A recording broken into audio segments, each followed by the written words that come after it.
1 second. Cool. Hey guys, welcome to Don't Worry Wednesday. Yeah. Yeah. How's it going? Great. Sparrow just read the email about the Kickstarter. Oh.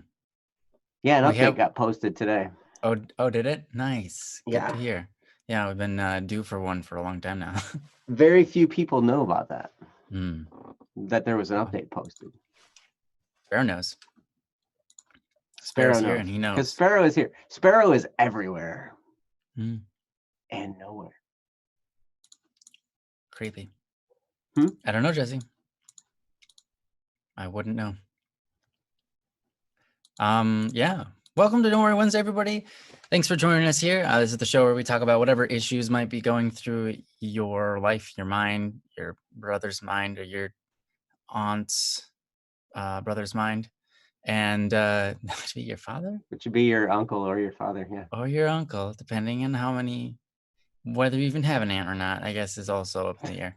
Anyways, this is the show where we talk about whatever is on your mind, whatever issues might be going through right now, whether that be a relationship issue, or maybe, a pet just died for you, or maybe, you're just having struggles staying focused in class, or whatever it is, we're here to maybe give a little bit of advice, but a lot of times you already know the answers. You just have to have a little bit of encouragement. So we're here to be a friend to encourage you along your path in life, as we wish we might have had when we were young, or even old.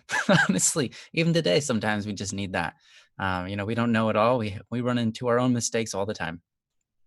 But yeah, just as a disclaimer, we are not professionals in the terms of psychology, or I guess giving advice. But we're gonna do our best anyways.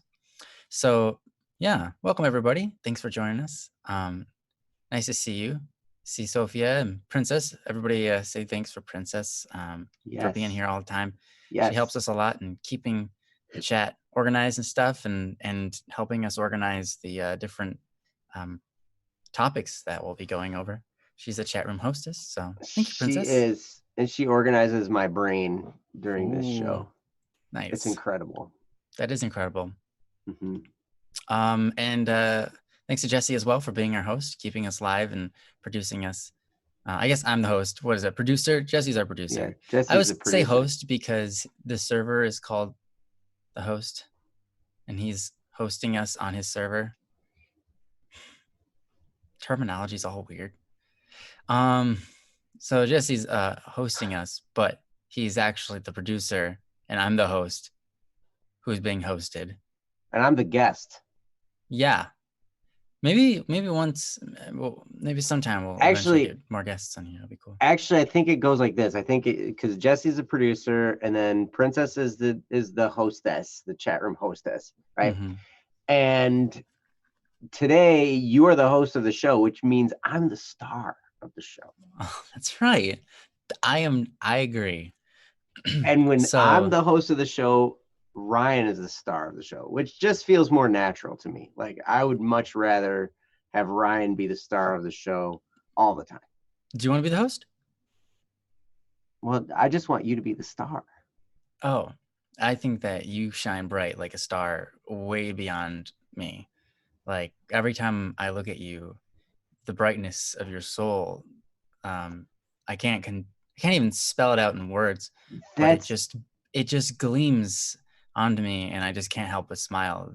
The brilliance of your soul and your face and your look in your eyes right now, there's no mistaking that you are like the sun compared to me as like a piece of glitter on a young maiden's dress.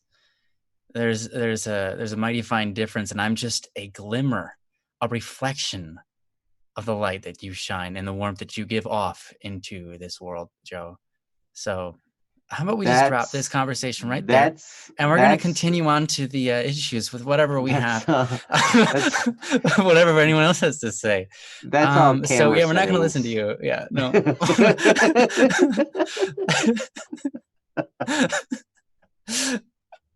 Sorry. Yeah, no, I'm just going to block you out.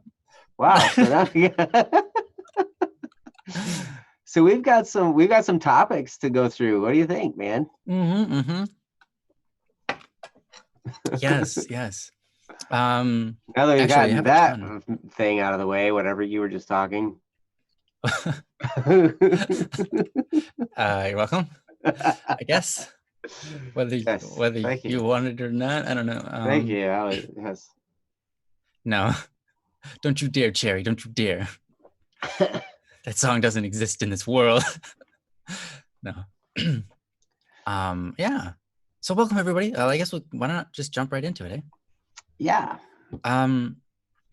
So we've got like we just said, a lot of people who have posted their concerns.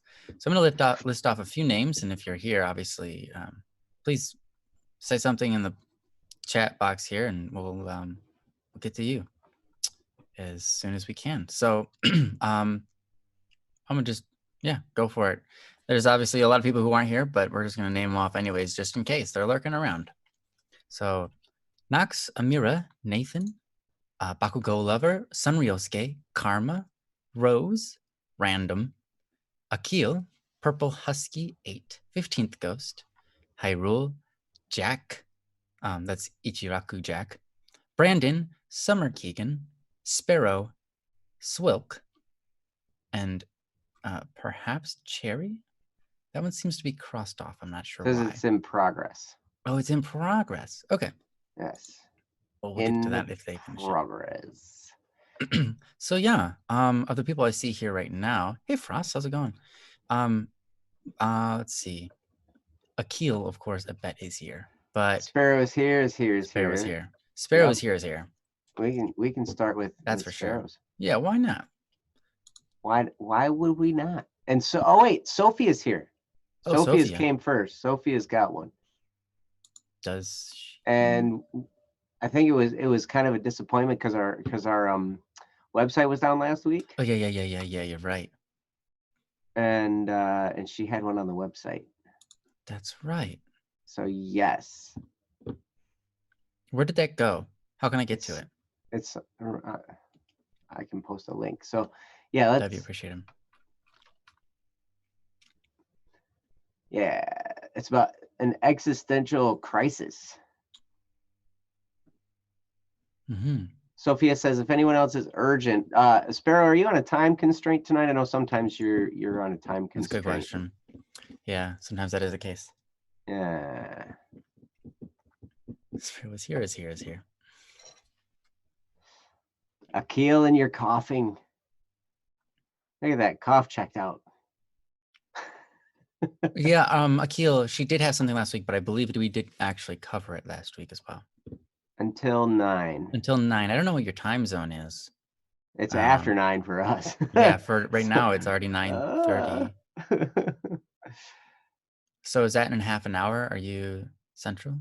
Maybe you're Mountain Time, or maybe you're Western. We haven't a clue. Or maybe it's 9 in the morning. Oh, it's 8 here. It's 8. Okay. So they've got. Wait, how is it 8? It's probably like 8:20. 8:30. Something. Oh, 8:26. Okay. All right. So, well, yeah. How about we start with Sparrow? Yeah, we'll start with Sparrow, and then we'll do Sophia's next. Yeah. Cool. Let's do it. All right. I'm excited. I'm glad to be here, guys. It's really nice to do Don't Worry Wednesday. Yes. Of the show. I look forward to this show every week. I look forward to being here. Me too. You guys are awesome. Yeah. Get to hang out with like the greatest people in the world. Hey, welcome, Sarosin. I don't know if I said that right. Maybe it's Carosin. I don't know. Yeah, absolutely. I love this show. It's just so, I don't know. It's like one of those things where that, I guess the audience as well as us, you just get so much benefit in the soul. You know, you just feel good. You know, and it never feels like it was a waste. It's always nice. Hey, Rosie, welcome. All right, so this is from Sparrow. Sparrow's here.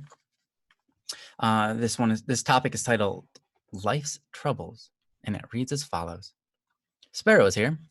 I've been having this strange feeling that I need to make some friends, but never have the courage to do that. How would I do that? Impatience can be a hassle sometimes. I've been waiting for me.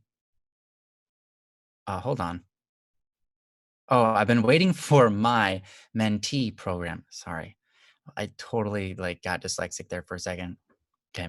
Impatient can be a hassle sometimes. I've been waiting for my mentee program. I'm also super bummed about my winter field trip to keeping my privacy in parentheses. It got canceled yesterday because of medical concerns. Feel free to ask questions. Sparrow is gone. So yeah, you're in the struggle of you feel like you need to be making friends, but having the courage to do that, yeah, where do you get that from? Where do you get courage? And how do you begin that journey? How do you approach someone to start that? And you're waiting for your mentee program that could help you there. But also, you have a field trip that could also be a good place to make lots of friends and stuff like that, but it got canceled because of medical concerns. So is this your own medical concerns or situations, I guess, or is this someone else that was supposed to go on the field trip? Was it their medical situation that is not permitting the field trip to happen? Just out of curiosity. But yeah, so yeah, I'm looking forward to seeing what Joe has to say. Thank you so much for the question, and I look forward to doing this one. So yeah, what do you have to say about this, Joe? What are your thoughts here? Well, first of all, I know exactly how you feel, Sparrow, because for most of my life, I've struggled with meeting people, making friends with people, with, trying to warm up to people. I think as a young kid, I didn't really have much trouble with it. But then as I got a little older, like in middle school and then into high school, I just kind of got bitter because I got picked on quite a bit. And so I just had a lot of trouble making friends. And I had a lot of trouble making friends even into adulthood. And the only time I would ever make friends with people is if I was kind of forced to be around them. So like for instance, I played percussion in band, and so I got to be friends with all the other people who played percussion. And I wasn't really friends with all of them, but we were kind of acquaintances. And probably my best friend through that whole time was a guy named Eric, and he was a trumpet player. And we got to be friends in like sixth grade, and on we're still friends now, but we just don't see each other very much anymore.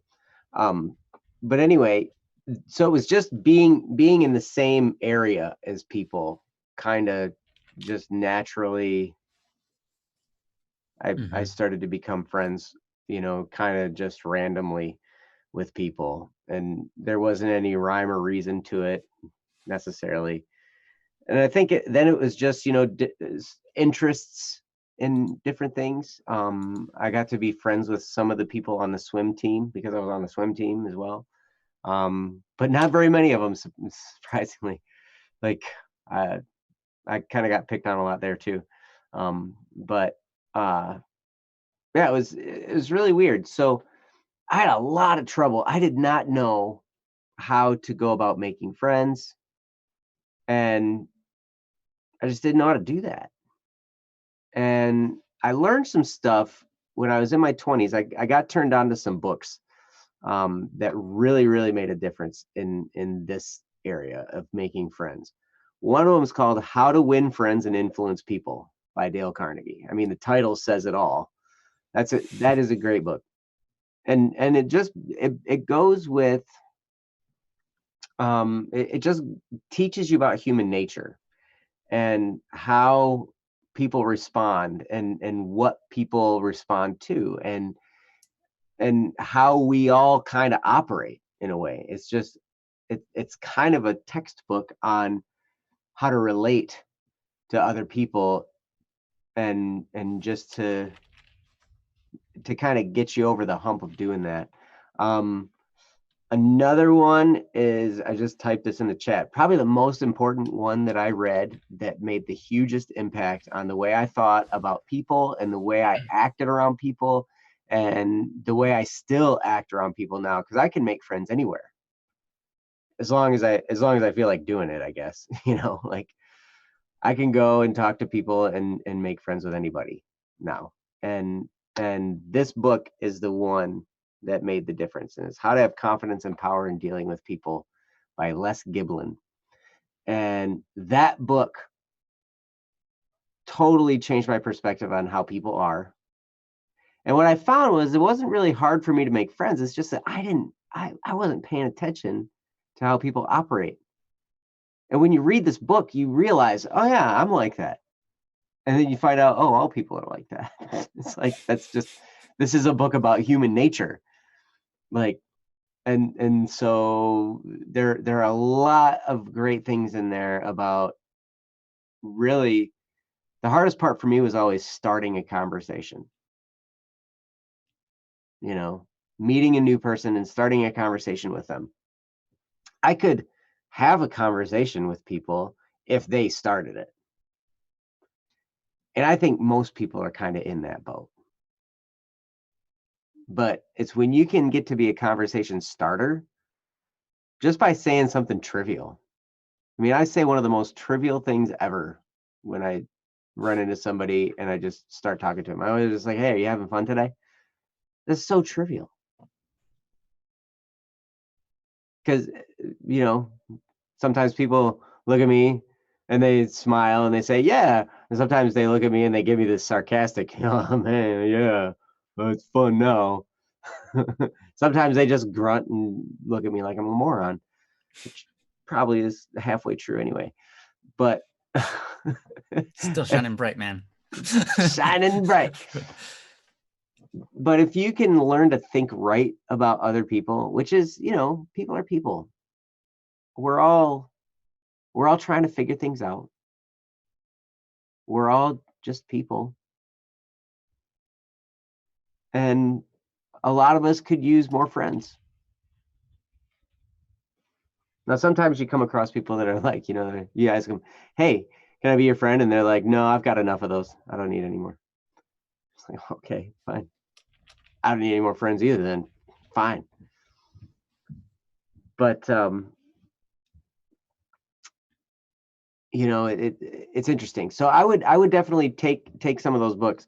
But one of the things that that Ryan has talked about so much on here, and it's developing a relationship with people where what's more important when you're dealing with other people, it's not that they are interested in you or impressed by you. That's not the important thing.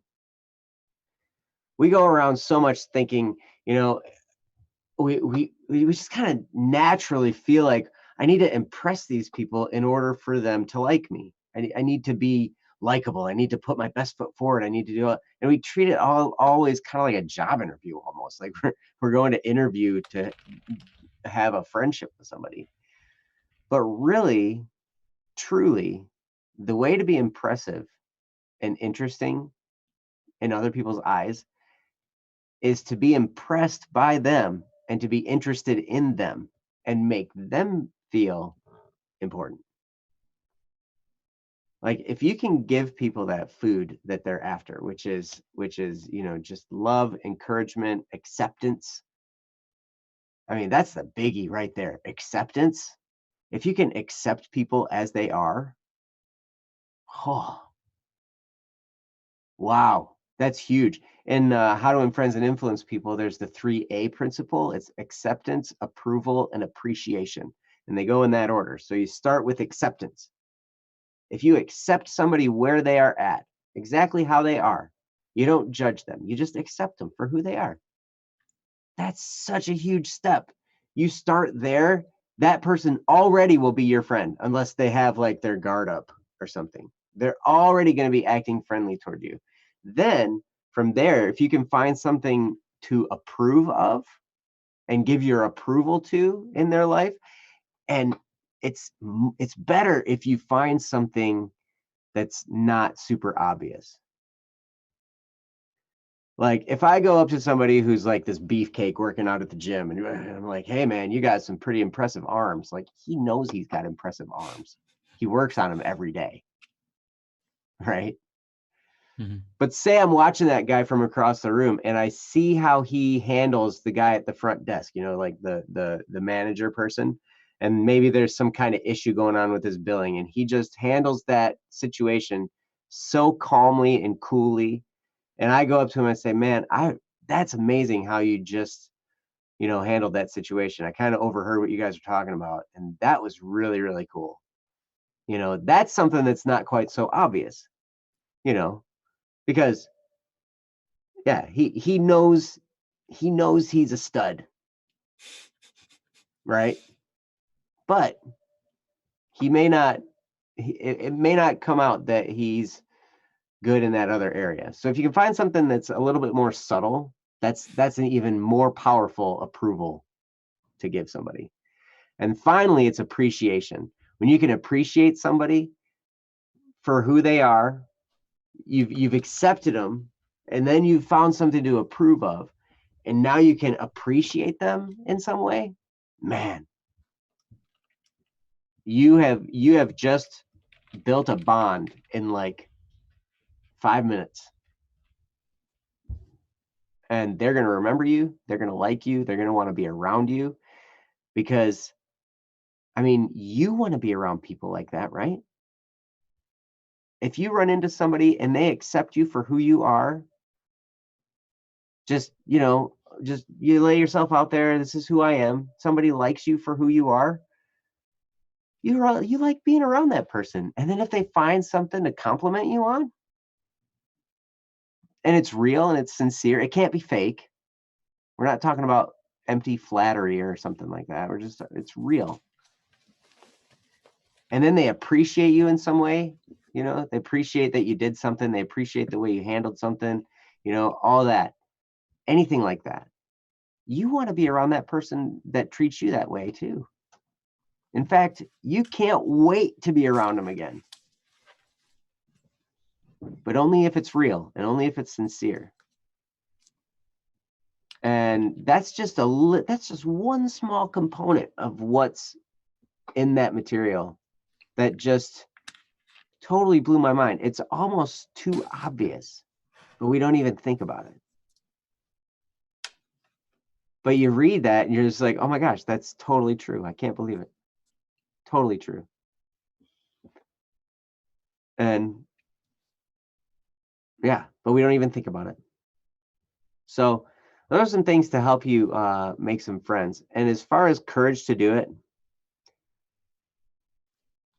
I think just the understanding, when you can understand that that person is a person just like you.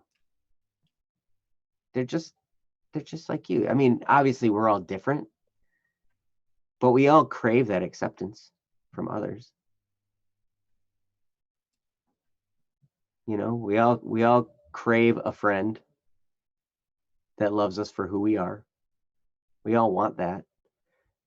And we all have struggles. We all have challenges. We all have stuff we're dealing with. And the people who seem like they're not dealing with anything, they're probably dealing with it more. It's just hidden.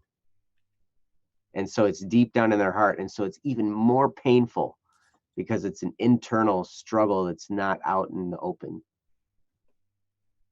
And sometimes it's a struggle just to keep things a secret. Just that part of it's a struggle. And then there's the struggle itself on top of the struggle of keeping it a secret. So like a lot of times they're even doubly challenged. But if you can remember that people are just people.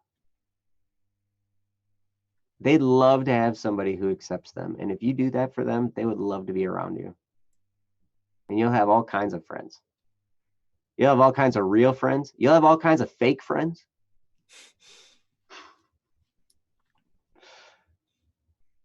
And you'll start to learn who the real ones are. And who knows what's going to happen? Who knows what kind of projects you'll work on with them? Who knows where it'll go? You'll look at your life 10 years from now and you'll be like, oh my gosh, I can't believe where I went from where I was. And a lot of it has to do with the people I'm hanging out with, the people that I got to be friends with. And I had no idea I was going to get to be friends with them. And sometimes the trails, you look back to how you got to be friends with certain people, and the trails are just ridiculous. You're like, man, I met this person who introduced me to this person, who introduced me to this person, and then I met them, and that was so and so's brother, and that's kind of how I met Ryan. Mm-hmm. I worked with a guy who had a friend who had a former student who had a brother. I met Joe because I was sitting at my house with my brother. My brother got this random phone call from his former teacher from high school. He was no longer in high school. Uh-huh. And then I overhear the conversation, and my brother was like, oh, okay, yeah, let's do it.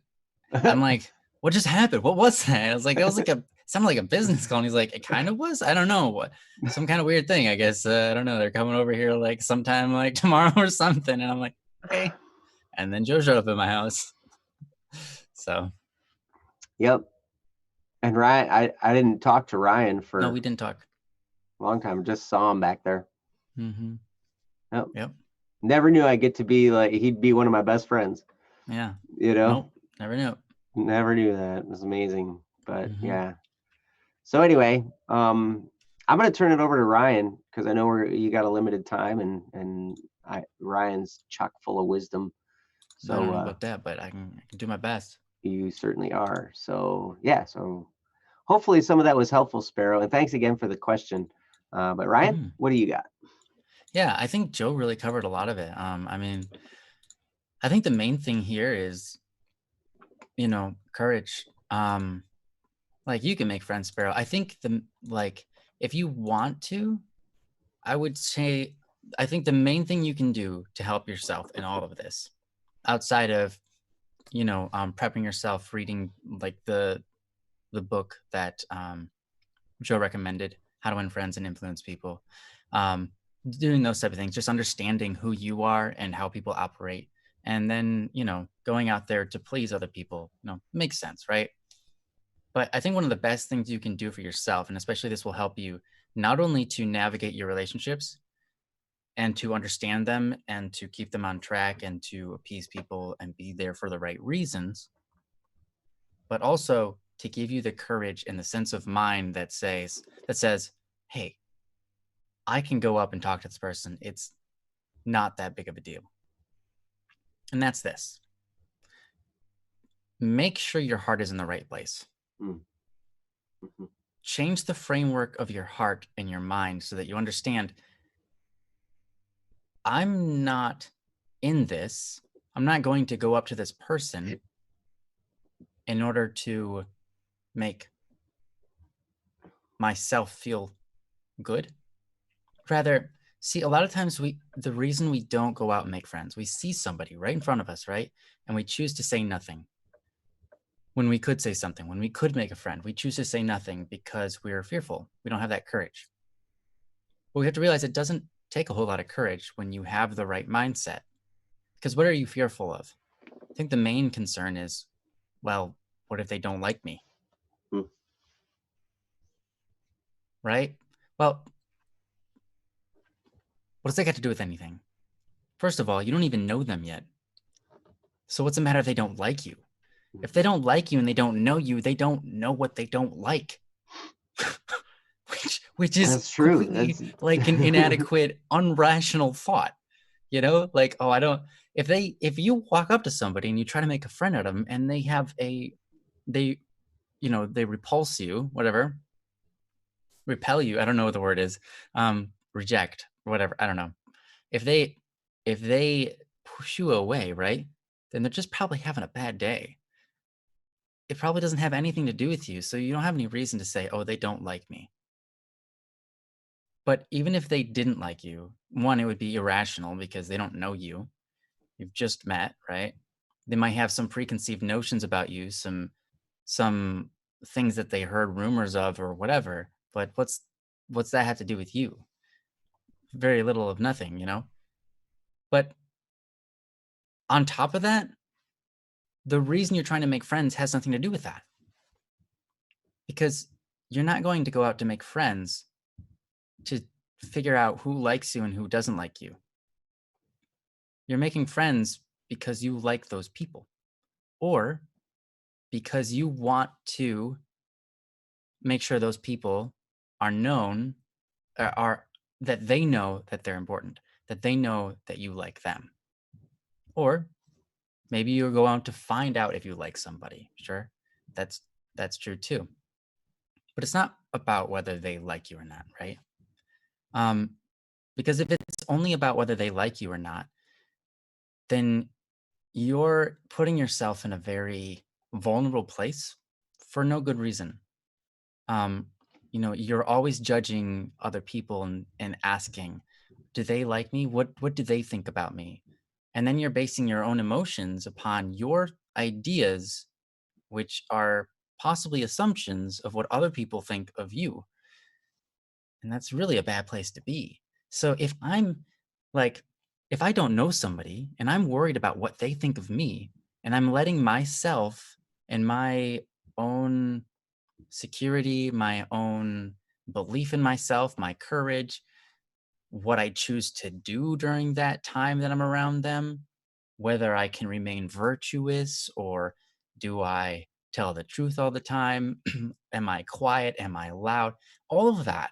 I'm making all of my decisions based on my unknowingness of whether this person likes me or not. And I'm not even in control whether that person likes me or not. Mm-hmm. Then, I mean, obviously you can see that that would be very foolish. I mean, but the thing is, we've all done that. We're all foolish. Mm-hmm. We've all been there. But if you can change your heart and say, if you can change your mind and the framework of all of that and say, you know what? I'm not in this for me. Because friendship isn't about you. It requires you, right? But it's about the other person. Being a good friend isn't being liked by the other person. That would be weird to say that, you know? Um, Being a good friend has nothing to do with whether that person likes you or not. Being a good friend means you're there for them. It means you're there fighting on their side for them, Mm-hmm. right? So, one thing that can really help you is this, and Joe can attest to this. But if you look at somebody and you say, and you don't know them yet, right? You don't know them, or maybe you know them just a little bit, but you want to be their friend, right? And you say, I love this person. That puts you in the right mind frame, because what is love? What is love? Love. Okay, anyways, love. How did I know? Yeah, I'm sorry. Love is to desire the best for another person and being willing to go through what it takes to get them that. That is ultimately love, right? To will the best of another, to want the best for somebody. So if you're going to approach somebody and you say, I just want the best for this person, that puts your thoughts in the right place to go up and talk to them and speak to them and say, wow, I really noticed that this quality about you, this is really good. And then you can uplift them and draw those good qualities out and bring those higher in them, right? Because you desire that for them. Then it's really easy to go up to somebody and compliment them, just engage in that conversation. And it's not so hard because you're not worried about whether they're going to like you. Because that has nothing to do with whether they feel liked by you. That has nothing to do with the best version of them. Whether they like you or not is their own judgment, right? Is their own opinion. Mm-hmm. But you can go up to people and bring out the best in them. And that's what's going to make you the most friends, anyways. So if you make that your whole point, going up to people and bringing out the best in them, showing them the different things that you are impressed by in them, or just maybe you don't even know anything about them yet, but you're curious, you can go up to them, start up a conversation, learn a few things, and then after that, you can make a pretty quick judgment, like, oh, wow, this person that I really like what you said about this. That was really cool. I'll take that to heart. That's a really good idea, or whatever, right? Just striking up a conversation, you can find all sorts of good in another human being, and you can lift them up. So perhaps instead of trying to make a friend in our modern worldly sense, which is to make somebody like you and you like them, which is weird and wrong, rather than trying to make that your objective, make your objective, how can I make this person's life better? How can I bring out the good in this person? I'm not just trying to make their day, right? If I'm trying to make their day, I can make them smile, right? I can make them laugh. I'm whatever, right? I can bring some joy into their life some way or another. I can entertain them. Mhm. But if instead I'm trying to make their life better, that's even bigger. That's more grand, right?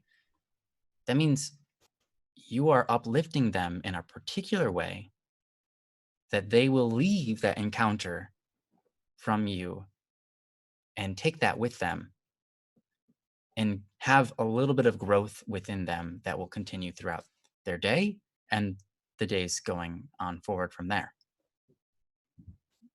And if you do that, they're going to want to be around you. They're going to want to be around you, and they're going to want to fight by your side. Mm. And then you've got a friend. You're going to, because if you do that for somebody, they're going to want to be with you. They feel uplifted. They feel good when they're around you. And I think that's what we all desire, right? If you think about your best friends, any of your friends, the best ones, the ones you love the most, the ones you enjoy being around the most, are those that make you feel good about who you are inside. Mhm. You think about, who are my best friends?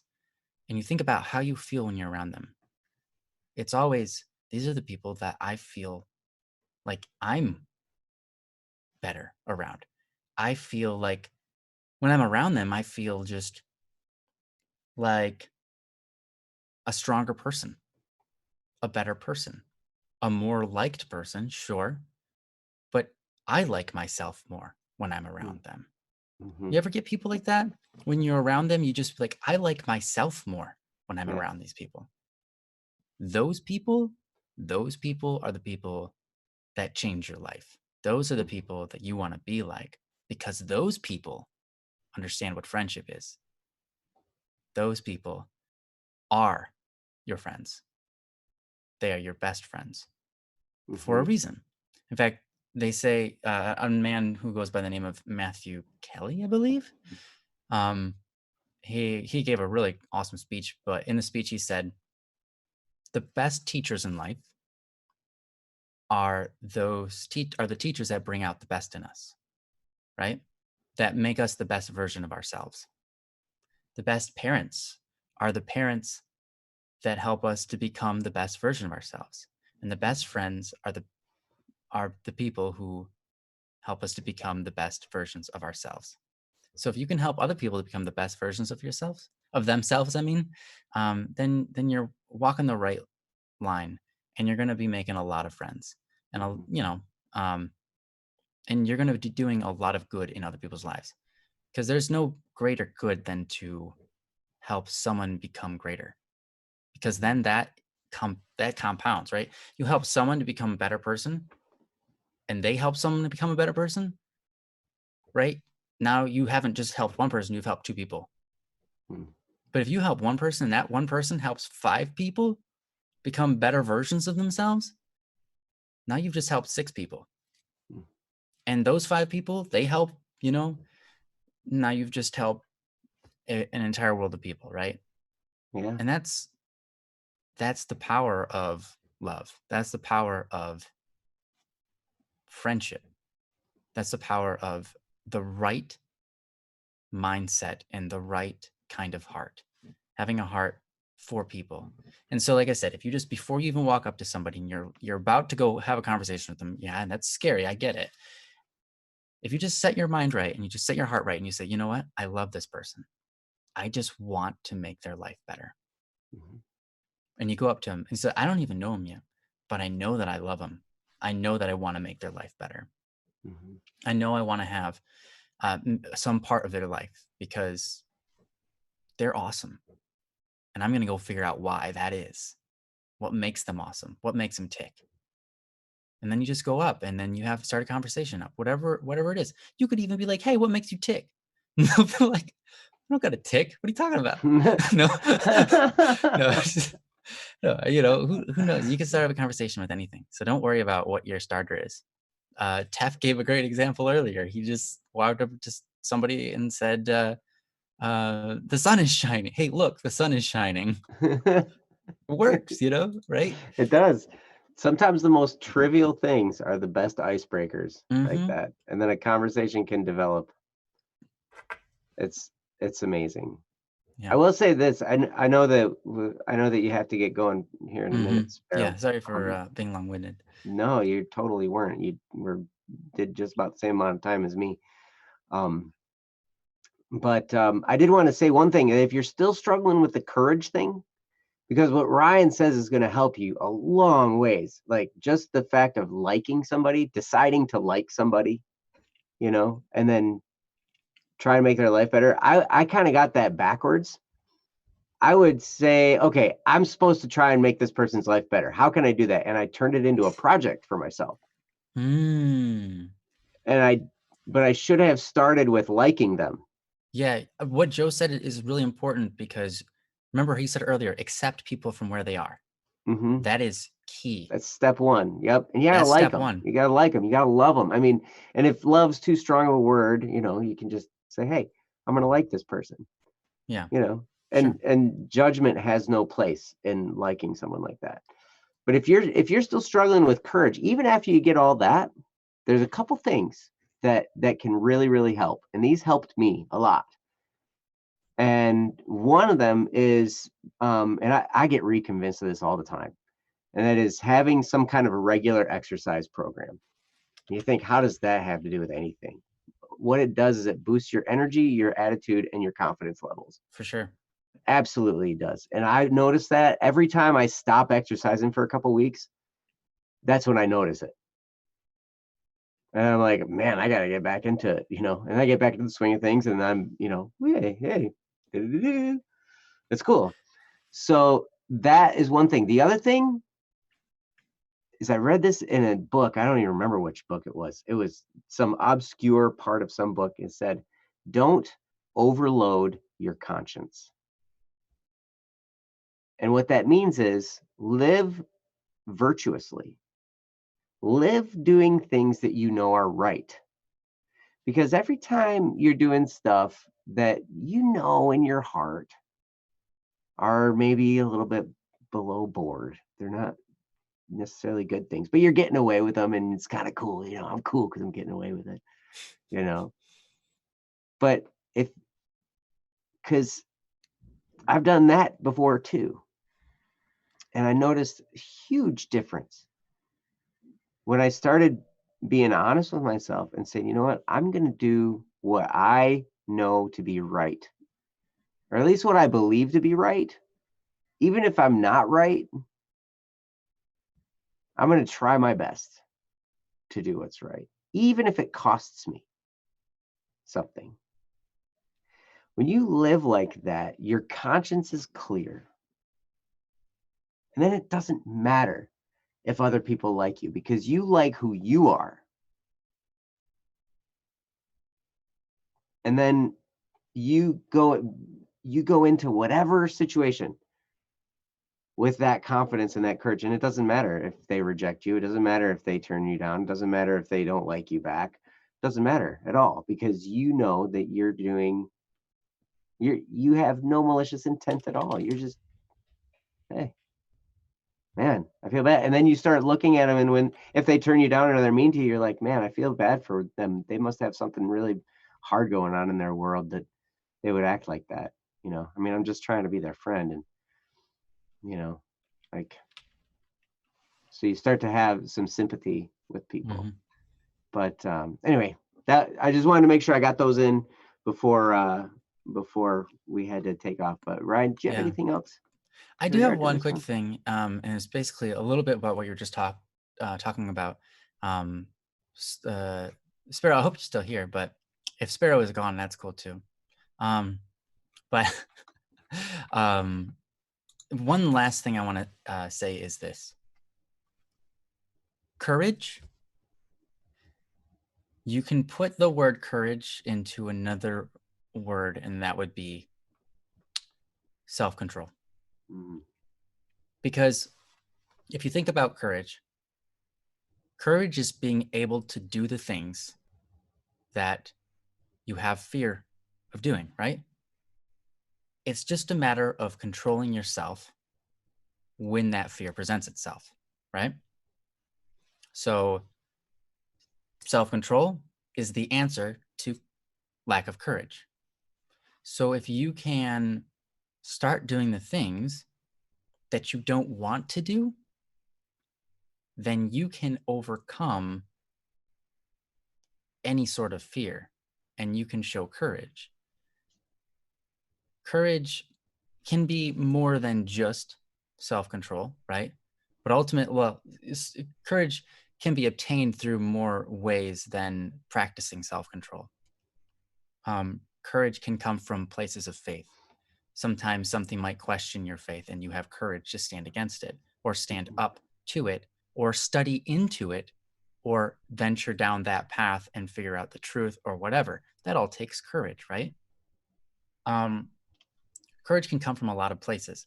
Courage can be when we're pinned up against, a wall and we don't have anything left to do but fight, right? Or give up. Again, courage comes from all different places, but one thing that can help us all with courage is practicing that self-control, right? And so that can come through fasting or, like Joe just said, exercise. Courage is a lot easier when you have faith in yourself and you believe in yourself, right? When you know you can do it, courage comes naturally. Courage comes easy. When you take time to exercise, not only does it build up in your head the chemicals that say, hey, I can accomplish things. I'm active, it builds up that chemical reserve for you to go out there and do what it is you need to do. But it also shows yourself and proves to yourself and practices and instills the habit of self-control. Because now you're doing exercise, which, let's be honest, almost nobody likes that feeling, right? No one. Not at first, especially not at first. Yeah, not at first, especially. And that's the hardest part. Yeah, when you're getting started, it's terrible.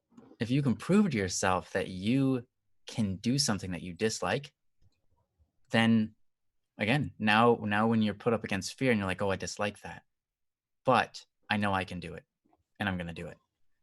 And there you have it. There you go. That's self-control. That's the courage to do what you might fear. So anyways, I just wanted to end on that because, yeah, Joe's right. I mean, exercise is a great way to build up your courage.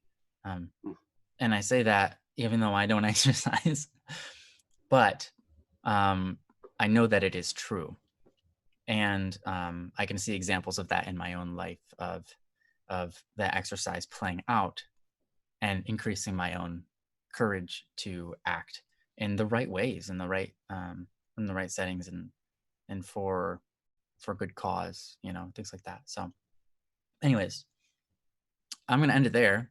Thank you so much for your question. You're awesome, Sparrow. And we hope that helped a little bit. But you know what? It's not so hard. The hardest part is just convincing yourself to do it, right? Yeah. Get up there. You can do it, man. Let me tell you something.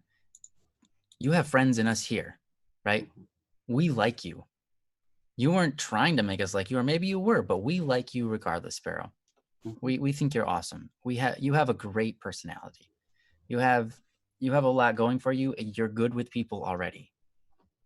So there's nothing for you to be afraid of when it comes to making new friends, when it comes to going out there and and communicating with people, because you've already got that down. So if you need a little bit of encouragement, I think that's all you really need is a little bit of encouragement, because you pretty much already have everything right. You're already good enough with people to make friends, dude. You have nothing to fear. So get out there and you can do it, man. So anyways, thank you. Yes, thank you very much.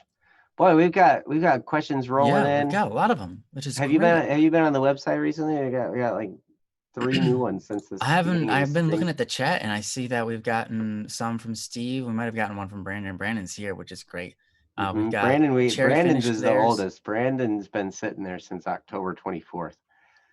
Yep. Yeah. So Yeah. That's right. We've got Sophia, and we've got. I think there was another person who came in and asked. Oh, Rosie there's Rosie, and there's Little Rosie Miss posted. Fancy. Did she? I don't know. No, I'm not sure if Little Miss Rosie. Sorry, Little Miss Fancy posted a question or not, or she was just talking about her teacher and her Yeah, I tests think and stuff. she was talking with Brandon some, and they were going back and forth. Yeah, we really She got did a say lot. she's gonna get going, but yeah, we should see how many of these we can handle. Yeah. Okay. Sophia Let's says do our best. Rosie has a question. Starlight has a question. Rosie says, sorry, no, you're fine, Little You're Miss good. You're Fancy. good. Thank you. I love you. Yeah. Let's see. So Yeah. we So got okay. we got a bunch. And Rosie's is time sensitive, says on there. Rosie's is time sensitive. Brandon is actually with us, which is a treat. Yes. And we have. And we promised Sophia. And we promised Sophia we would do hers. So. We got 3 to do in the next however long. I know Rosie will be going to bed to sleep sometime soon here. Okay. So, and Sophia, how much time do you have with you? I think it might be wise to start with Rosie's, and then figure out what we want to do from that point. Okay. And of course, Science is here as well, and Science has one as, yeah. And Starlight, which is Cherry. Okay, cool.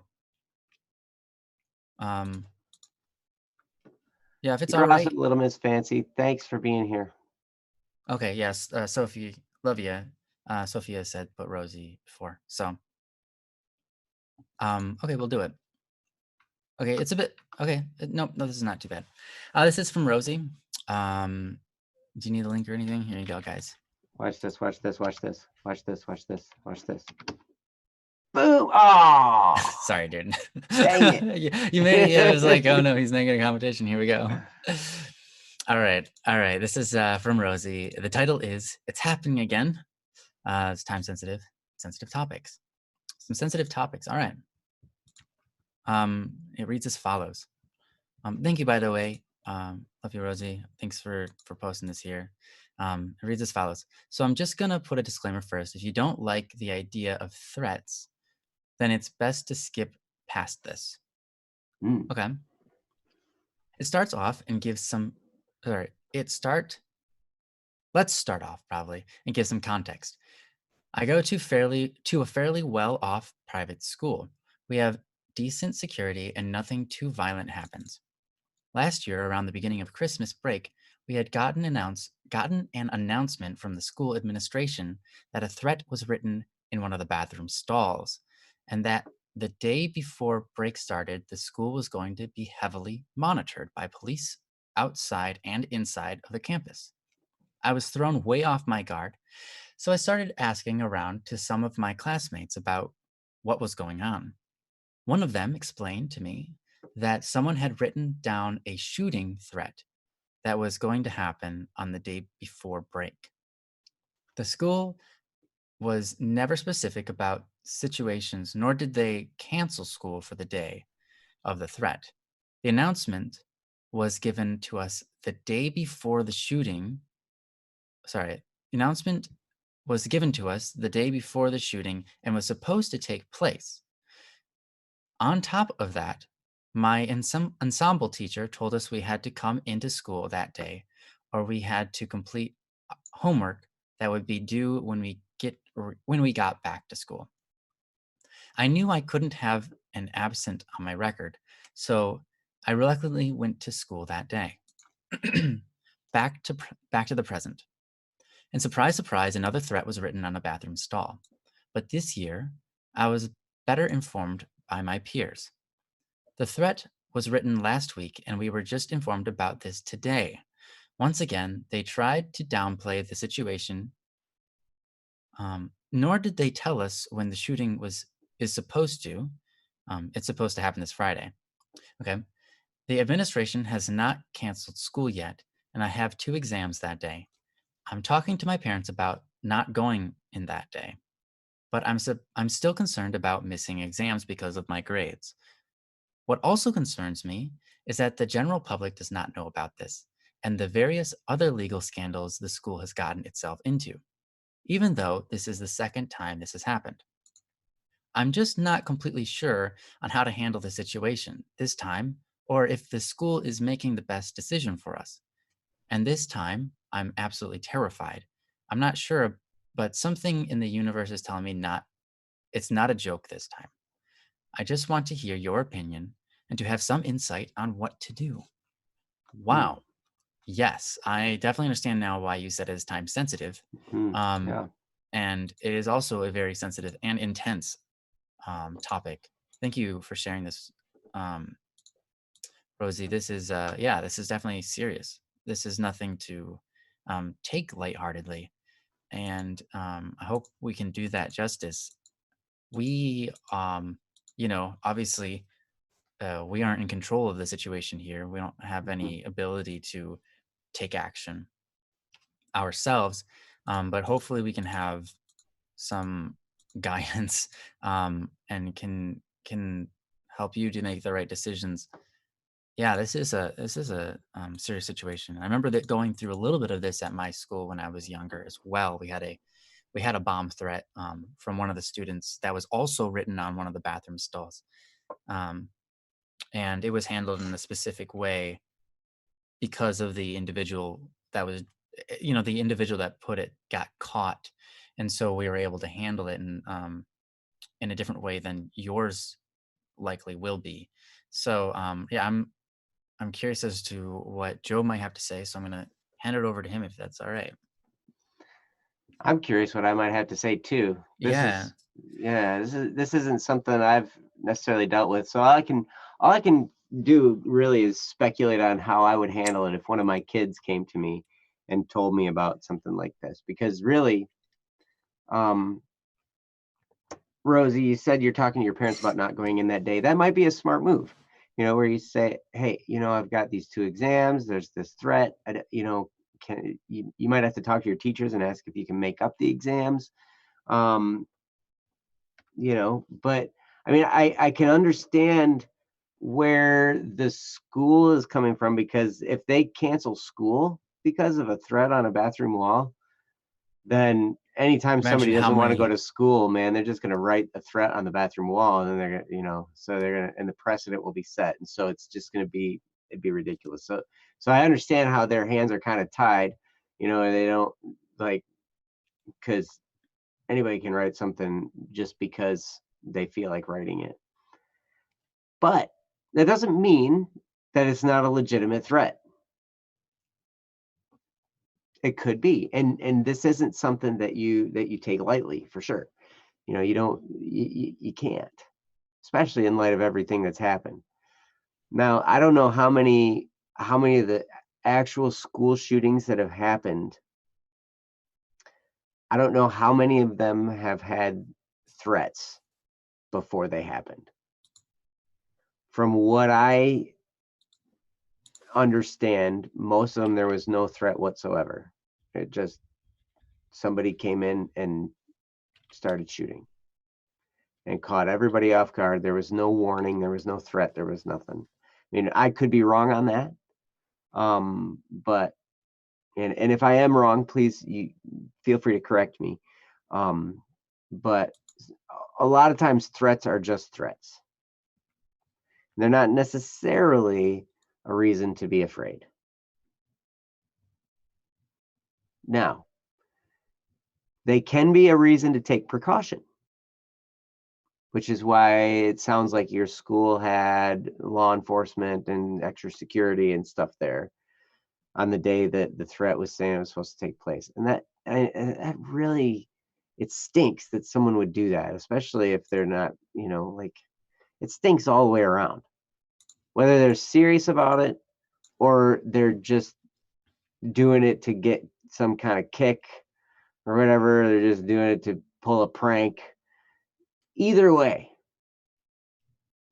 it Or doing it just because they are trying to, like, I mean, imagine if you're getting bullied, right? And you mhm, get forced into it because you don't know what else to do. And, you're right. like That's true. in the bathroom with a bunch of bullies and they're like telling you if you don't write it on the wall, they're gonna stick your head in the toilet or something. Who knows? Yeah, I mean, there's all that's sorts of different possible too. reasons. Absolutely, absolutely, and it's so tough, and I'm so sorry that you got to deal with this. This is it just it's frustrating to me to hear about this, and knowing. I mean, I've got elementary age kids, you know, and as a parent, and I send them to school and everything. I don't want them to be safe. We chose a school that would be that we hope is the best option. It costs us money. 'Cause it's not a public school, and it's like but all the public schools in the nearby area we didn't really feel like that was a really great place for them to be. Um, so anyway, um, as a parent, you always want your kid to be safe. You always want them to feel safe. And in this case, somebody has written something that has caused an uproar that now feels not that now makes you, Rosie, feel unsafe and unsecure at that school. And to me, that's a tragedy. I mean, how do you even study? How are you going to take your exam if in the back of your mind that's playing, you Hmm. know? I don't understand. I don't know how you go about your day, business as usual, with that threat in the back of your mind and that fear in the back of your mind. So you have a couple different options. I mean, if we can kind of look at this and take the emotion out of it, you've got a few different options. One is to just go to school that day and disregard it.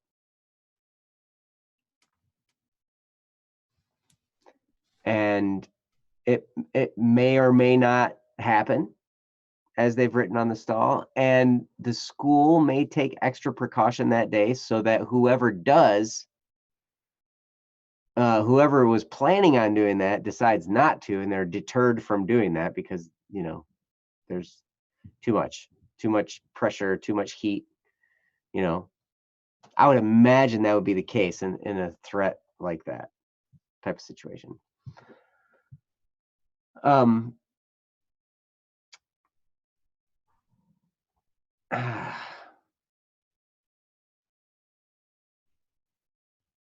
oh, Rosie said a bunch of us ensemble students had our instrument cases with us, and none of them were checked. Okay, so they didn't check your instrument cases. So wow, so they weren't like checking that deeply, I guess.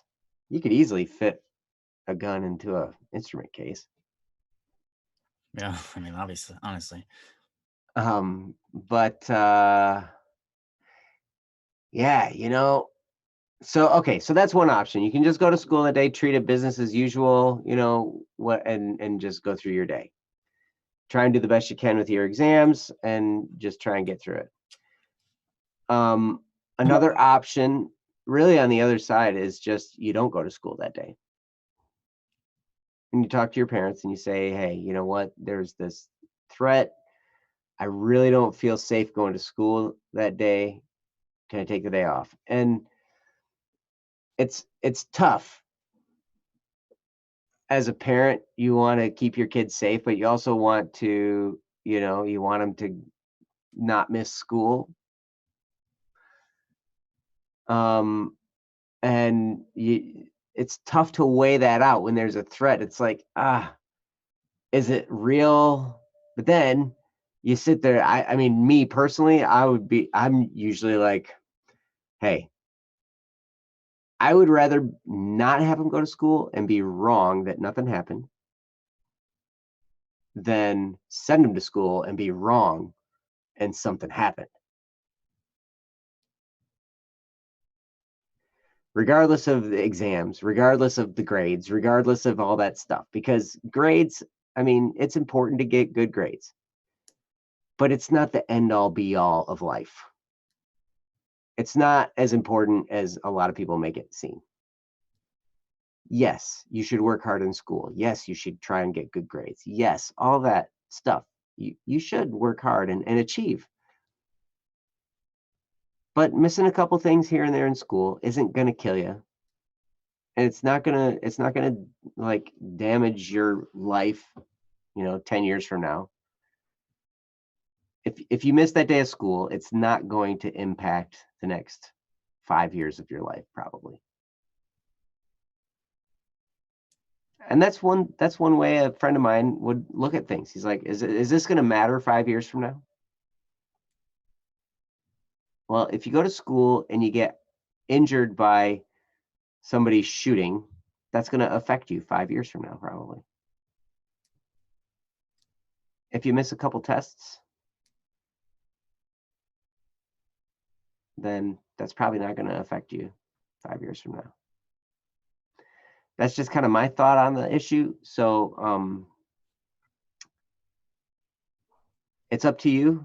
You probably have to gauge how serious you think the threat is and do the best you can that way. But Ryan, I'm going to turn it over to you. Sure. It's kind of an interesting thing because I feel like I have to give it my thought in two different ways. If it were me, right, if I was in your position, I would just go to school because I ain't afraid no ghost. That's just how I've always been. I would not stress it. I wouldn't worry about it. I would just be like, okay, yeah, there's a threat, but whatever. Like, I'm not caught up in it. I'll just go. And besides, I know this other guy and he would go. So what am I, a wimp? No, I'm not a wimp. I'll go. Right. And that's kind of like just how I am. Not that I have anybody to prove myself to. I just do that, right? But from another perspective, from an outside of my own inner determination to show fear, I've got no fear. Logically speaking, I would be on what basically Joe just said. It doesn't make sense to go to school and die. Period. Yeah. Like, sorry, it just doesn't. There's nothing that adds up like there. Like, if I go to school and I get severely injured or even killed, what was the point of going to school? Who did that? What did that do for anybody? Did that make the world a better place? No. It didn't make the world a better place. It didn't make me better. It didn't help me and my financial situation. Because, I mean, literally, what do we go to school for? Finances. We go to school to get educated about all sorts of different stuff. All of it leads to college, and that all leads to a job, right? School is basically financial security. You ain't getting a job if you're dead, and it doesn't matter if you got one because you're dead, right? You ain't getting a job that you're gonna have, like, your jobs are gonna get limited if you're injured, right? If you go to school and you get heavily injured, right, and you try to get a job, it's gonna be hard. I know people out there, I have friends who are injured, and it is hard for them to find jobs because they can't work every kind of job. Their bodies won't let them. So I think that it is important to keep your body safe, keep yourself safe. And just as Joe said, I mean, if you go there and it's test day, exam day, right? How well are you going to be able to focus anyways? Mm-hmm. It's going to be really difficult. I think the best route here is try to find a way to talk it out to get the best out of the situation. And what I mean is, go, if you can, to your teachers and basically just spell it out for them. Say, hey, listen, Maybe is it going to be tomorrow? Yeah. So you'd have to go the next day, but be like, hey, listen, it doesn't. If I was to go to school that day and there actually was a shooting, who's responsible for that? First of all, the person who did the shooting and also the school, because they knew about it. Secondly, if I go to the school and I get shot, then none of this makes sense. None of this matters. Getting good grades on your test, right? They know that, right? So even if there's no school shooting and you don't go to school that day, you can come in the next day and say, yeah, I know I missed the test and I didn't really want to. Can I have the test today? Because nothing changed. I still the information is still in my head. I'm still the same person. You know, obviously the test is gonna okay, maybe I had one more day to study, but I didn't even probably study. Like, let's be honest. Or maybe I did. I didn't care to have the day off. I didn't want to be shot. So can I have the test? Can I please have the test? And I'm gonna do it and I'll turn it in. I'll even do it right in class with you. Um, and you know what? That should be okay. And if it's not okay, then shame on them. You've done nothing wrong. Right? I mean, you just gotta gauge what's important, right? In life. Right. And Rosie did post, more likely the plan is to go since I have to miss more days for college visits and such. Map out escape routes and keep my phone in my blazer pocket and pepper spray in my bag. So that's an option there you too. go. You can try and mitigate the danger by having a plan. Mm-hmm. You know, that definitely can help you. And just you're kind of on guard with that. So that does sound like fair. that's a plan that would work as well. Mm-hmm. So anyway, sorry, Ryan, didn't mean to interrupt, but yeah, no, it's good. But and yeah, on that note, yeah, like I said, if it was me, I would just go. But as someone speaking to somebody else, I would not want them to get hurt, right? And so naturally my response is going to be stay safe. But my own self, am more reckless and not worried so much about my own safety as I am with other people.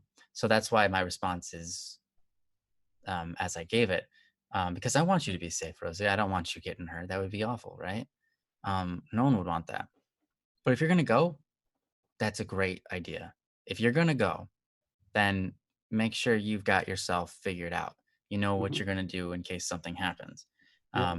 Just like you said, map out escape routes or just it stinks because you're going to be on edge the whole day, right? Unless they announce that they caught the person or whatever, right? But either way, the atmosphere in school is going to be totally awkward and weird, right? Because they're going to have security there. You're going to know this is the day that someone's made a threat, and it's just going to feel weird all day. But you can do your best. You can go there and you can do your best. And yeah, I think it's a good idea to make sure that you have routes that lead to safety. Yeah, and maybe help your friends out too, and keeping them safe as well. I think that'd be good. But anyways, that's all we got. Hopefully some of that helps you feel a little bit more, I guess, secure in whatever decision you make. I wish I could help more. Obviously, we love you, Rosie. You're awesome. Don't get yourself hurt. But do what you got to do. And I think that your idea of just planning ahead, just in case sort of thing, that's a good route. That's a good route to take. So yeah. But yeah, sometimes just talking about it eases our mind a little bit. So hopefully we've done that for you, eased your mind a little bit. I'll tell you, a lot of times, like Joe said, really, these school threats, they don't happen anyways. Doesn't mean you can't, doesn't mean you should take them lightly. Right. Right. Exactly. We had a couple threats in my school. They never happened. but that doesn't mean that they never happen, you know. So yeah. Biggest threats I had were, I'm gonna meet you in the parking lot. Oh, you got one of those? Oh yeah. Oh yeah, nice. Oh yeah. But only one time did I ever have a fight in school. That's good. Yeah. And I didn't really even fight. I just kind of got punched. And then that was and you're like, wow. So that's what a fight is. And they're like, well, not really. You didn't fight back. Right, exactly. Well, it was so weird too. Like it was the most bizarre circumstance, right? Like it was right before swim practice. And I was standing on the bench changing my clothes, because that's what you did in the swim locker room. You'd stand on the bench because the floor was all gross. And so like you standing on the bench, and I had my pants around my ankles. You get punched? And all of a sudden this whole group of people comes in the locker room. Like it was the guy who was gonna fight me and all of his buddies, right? They all come into the locker room. Yeah, there's gonna be a fight. And I'm standing there with my pants around my ankles on the bench, on like an 8-inch wide bench. Oh my gosh. And he comes up and he gets up on the bench and he like punched me like 3-4 times in the face. Oh my and gosh. I'm like, and I'm like, what? Like, what the heck? Dang, I'm like half naked here. Like, wow, in the face. Dang, yeah, man. the face. And yeah, and then that was it. That was the one fight I ever had. Wow, that's nuts, dude. Got shoved around a little bit, punched, and that was it. I didn't even fight back. I just kind of looked at him. And actually, it was interesting. I had people come to me later and it was like, I think that was really cool how you just didn't fight back at all. Like you just looked at them. It is cool, dude. And they're like, because nobody expected that. They all expected some kind of big fight, but that stopped it. I just let him punch me. I stared at him.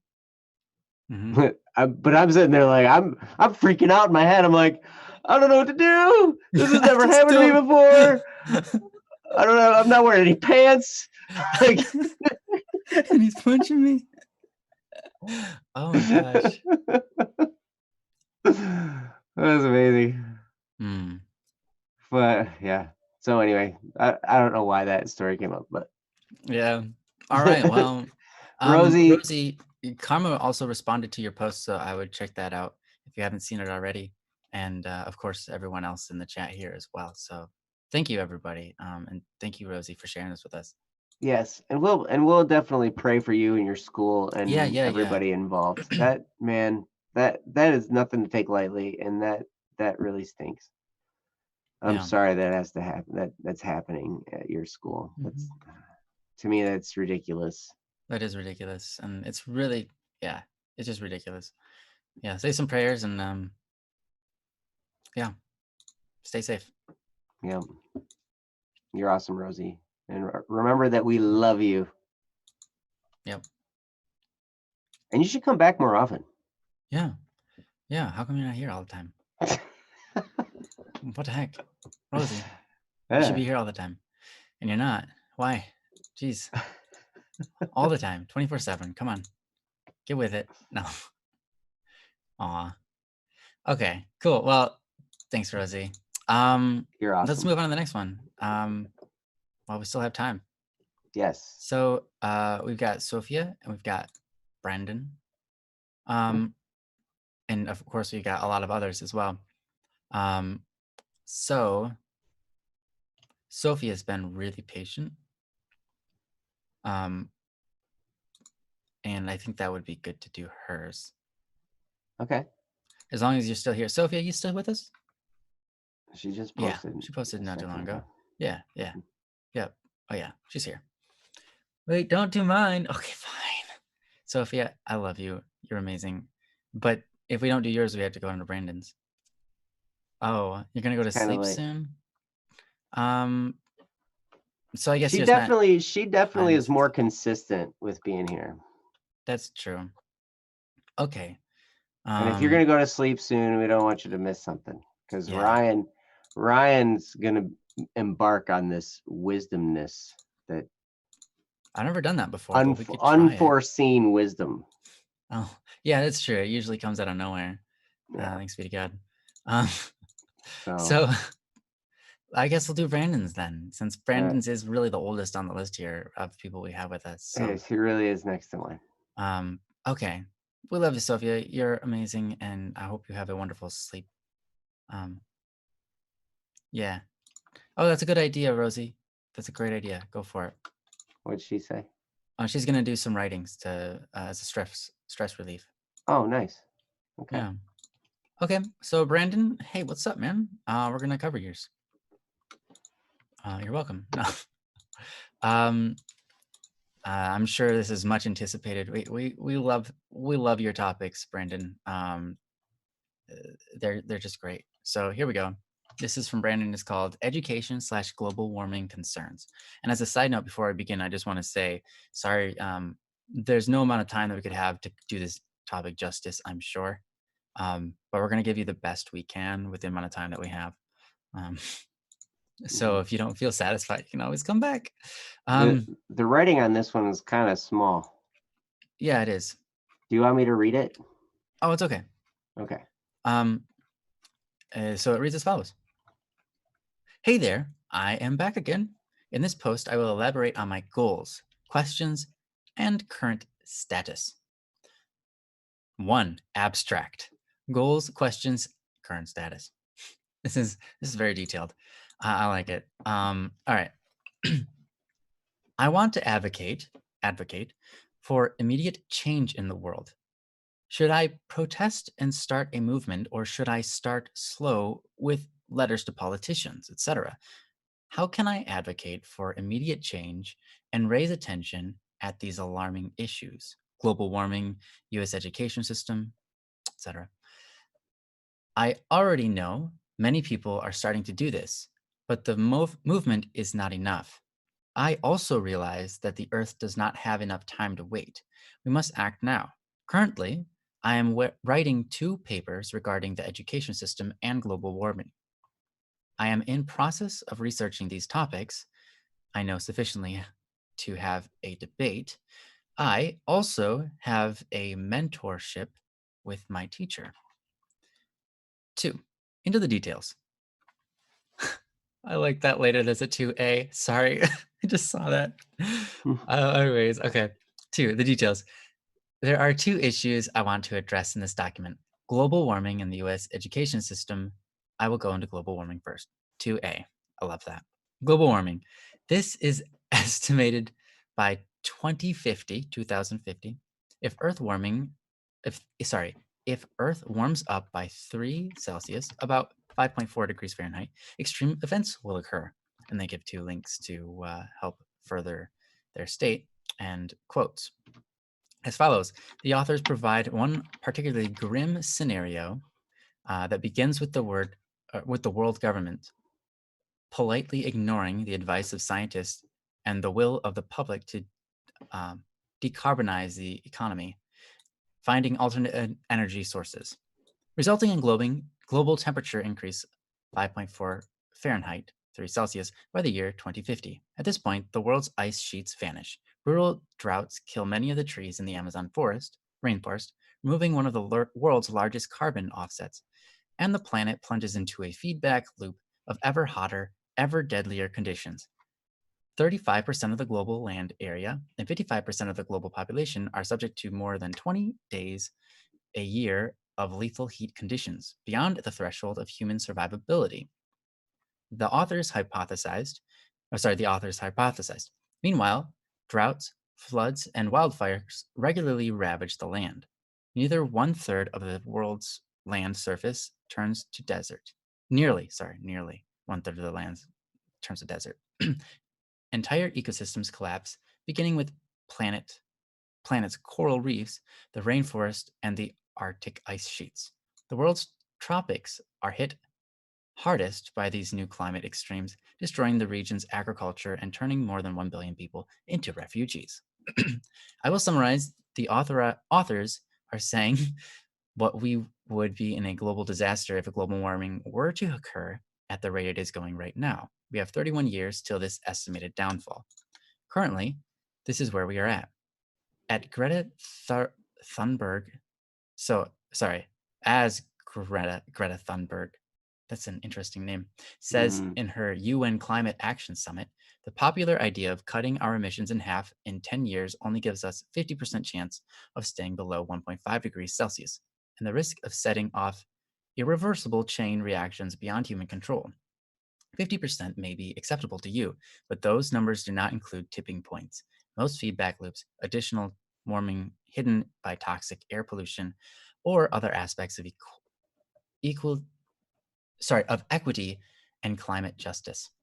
They also rely on my generation sucking hundreds of billions of tons of CO2 out of the air with technologies that barely exist. So a 50% risk is simply not acceptable to us. We who have to live with the consequences. To have a 67% chance of staying below 1.5 degrees global temperature rise, the best odds given by the Intergovernmental Panel on Climate Change, the world had 420 gigatons of CO2 left to emit back on January 1st, 2018. Today, that figure is already down less than 350 gigatons. With today's emissions levels, that remaining CO2 budget will be entirely gone with less than 8.5 years. And another link is given. I will summarize once again. Greta states that the chance to get below 1.5 degrees Celsius, a temperature preventing further destruction and irreversible chain reactions, is low because of the lack of action from governments, as stated from the popular idea. They haven't started it, and it is just an idea after all. With the government not taking enough action, notably the world's most powerful, puts future generations at high risk. Our future is at stake here. We might not have a future. So why aren't countries panicking? I think we should, because if we just go to school and be like anyone else, the world would inevitably end. The thing is, there's no point in going to school if our future is going to get destroyed anyway. Plus, there are solutions out there, however. Politicians and many people aren't listening to the science. The sense of urgency is overwhelming, at least for me anyway. Anyway, I hope this is convincing. Moving on to the topic on education. So, okay, 2B, education system. I'm just going to give a quick, okay. Yeah, no, this is fine. All right. 2B, where was I? Okay, 2B, U.S. education system. In 2012, 17% of high school graduates in the USA were below literacy level. More than 50% of adults were below level 3 literacy, PISA scales. In 2013, 80% of schools nationwide were labeled as failing under NCLB, No Child Left Behind. Note, No Child Left Behind was replaced with ESSA, Every Student Succeeds Act. This act was slightly better in terms of the burden on states. Ultimately, it was more flexible. However, I don't know where it went. Some politicians are trying to scrap it. Currently, it is unknown what is happening. In 2014, the average college student holds $20,000 to $100,000 of debt after a few years from graduating college. Yeah, the total debt is more than all of the credit cards combined. Credit debts combined. 40% of teachers leave within 5 years. 2,500 teachers. 250,000 teachers, what I meant to say, leave the profession every year. Half of African Americans and Latinos fail to graduate from high school. Worldwide suicide rates increase by 60%. Third leading cause of death among ages 15 to 44. Look at South Korea, China, India. It is horrible out over there, even here too. 63% of students are unengaged from high school. And a survey conducted in 2007, out of 81,000 students in the Midwest, 60% said, I didn't want to see the value. Sorry, I didn't see the value in the work I was being asked to do. In other surveys conducted in 2016, almost a decade later, out of 900,000 students across 49 states, 32% of 11th graders said they were engaged. They were engaged. Okay, that's a big difference. Nationally, graduation rates are at 75%, rated 23 out of 28 countries in OECD survey. We used to have the highest graduation rates in 1950. Lots of things happened. Let me explain. PISA scores were horrible. Nationally, we were like bottom ranked. So NCLB, No Child Left Behind, was initiated to increase standards to increase the PISA scores. This led to increase in unnecessary standards and testing. And this is hurting students. We spent $650 billion in 2016. I mean, it isn't working out, is it? Every initiative to fix education has not worked. Look at NCLB and ESSA. Actually, every initiative has compounded the problem of the system. Well, thanks for reading. Anyway, I will be adding more over the weeks. From Brandon. Nice. Summer Keegan also replied in great length and a few times. So I would check that over if you haven't. Oh, you already did. Cool. You guys have been in discussion. So sweet. Yeah, that was a nice, lengthy, and healthy read. Learned a lot. So yeah. First thing, global warming. That seems pretty dire. The education system doesn't matter if the whole world dies, right? And then the second thing, education system. That matters if the whole world doesn't die. So,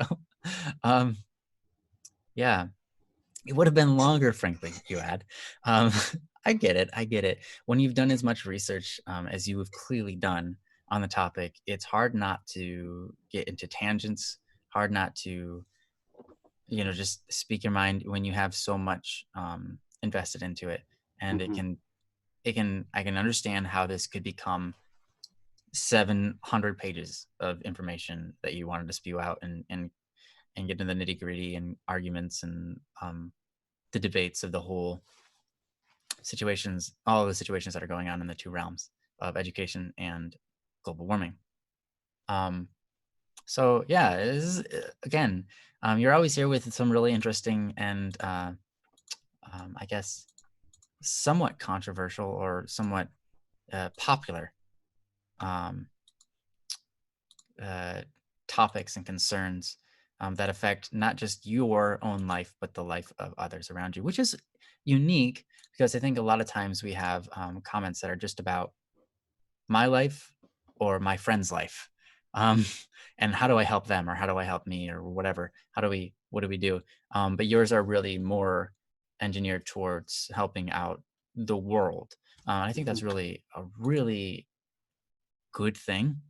And I have to applaud you for that. So yeah.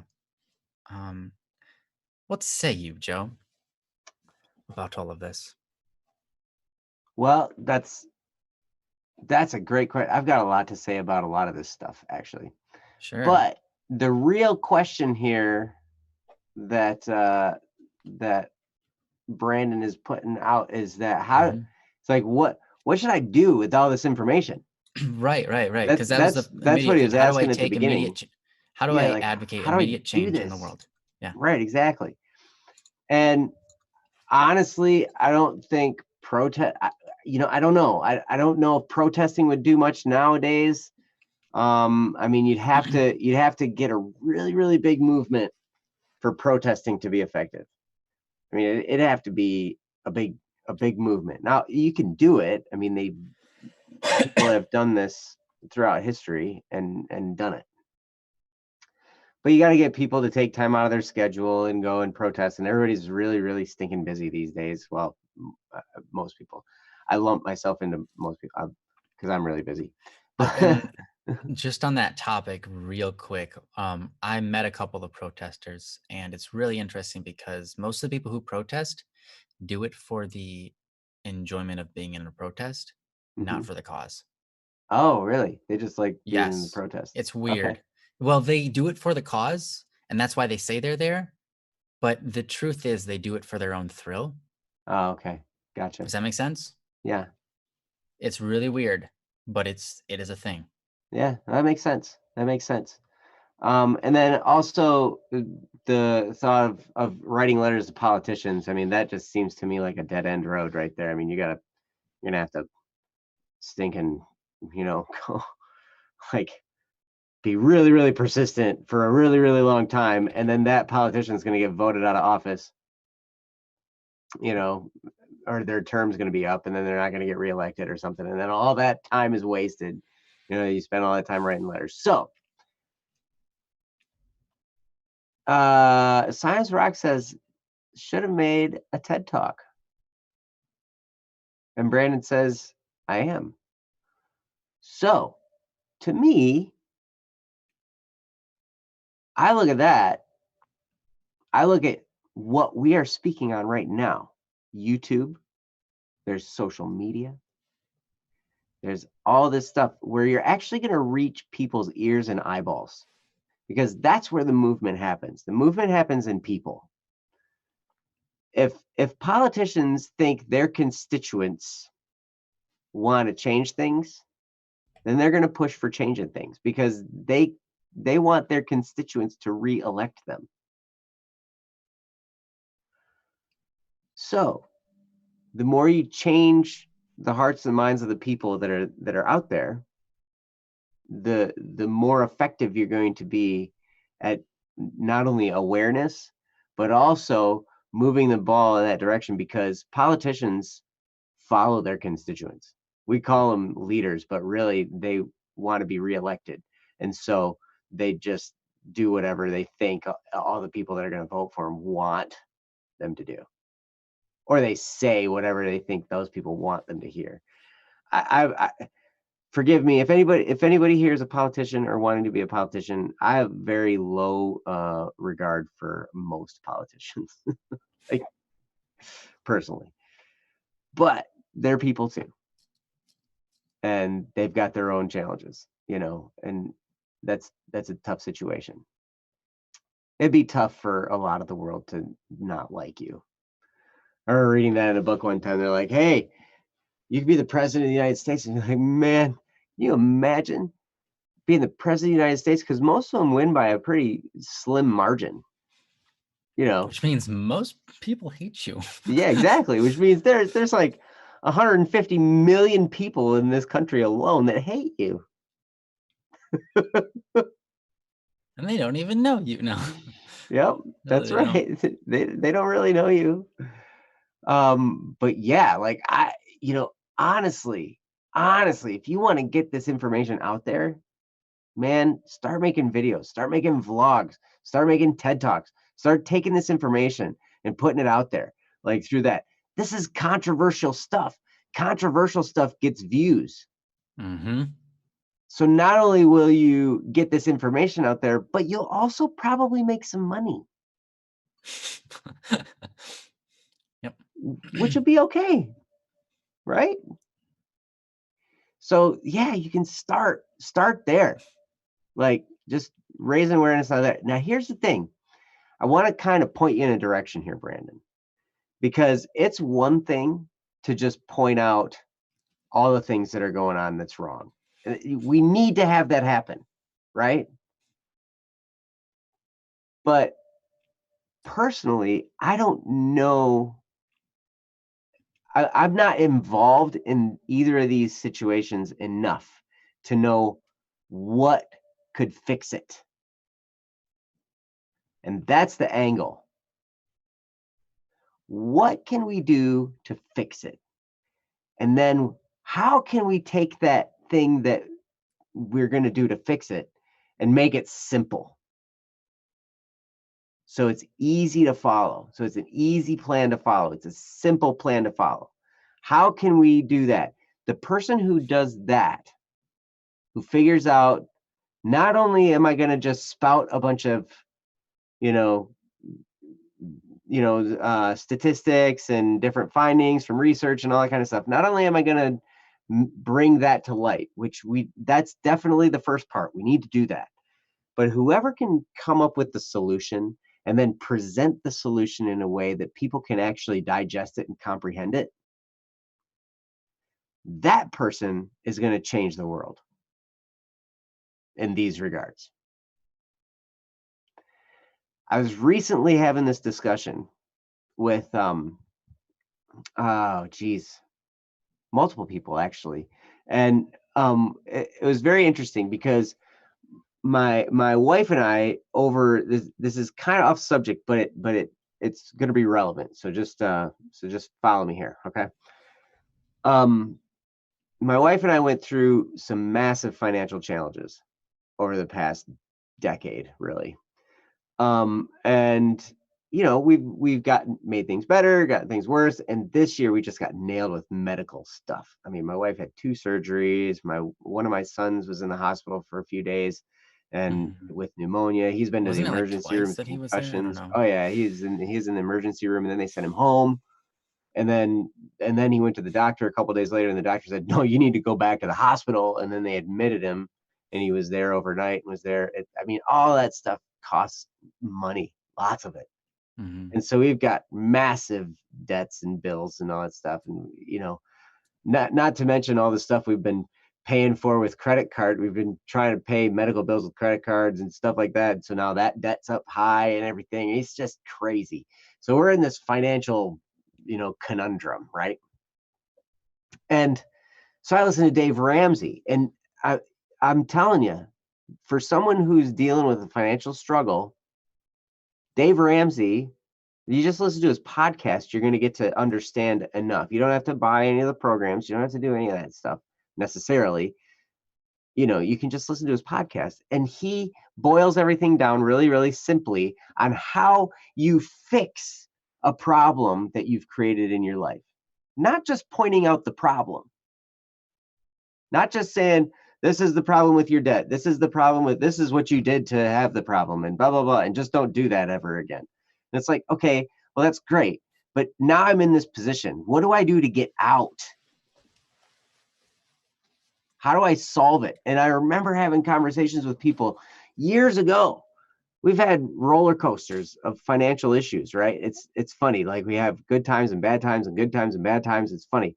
But like, everybody's advice that I've gotten over the years has been, well, you shouldn't have done that. Well, now you know what not to do. Don't do that again. Yeah, now you know what not to do. It's like, okay, thank you for pointing out my errors. Now, how do I fix the problem that I'm in? That's what I really want to know. Well, you just shouldn't have done it in the first place. Well, that doesn't help me. Right? I need to know how to get out. I need to know how to fix it. And I'm all for finding problems and pointing them out. But I'm more about, how do we solve them? How do we fix them? And not only how do we fix them, but then how do you take the solution and make it something really, really simple? So then anybody can do it. Anybody can take part in it. That's what changes the world. Because we can all get scared into activity, yes. But if we don't know what activity to take, if we don't know what to do, what do we do? Then it's just like, well, there's all this stuff going on, and I don't know what I can do to do it, so I'm just going to not even pay attention to it anymore. I'm not going to care. I'm just going to live my life. Hey, look, there's the TV. I'm going to watch it. And hey, that's fine.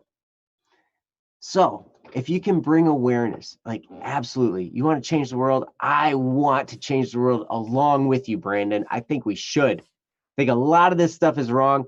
I can tell you what, in the education system, you're speaking my language, brother.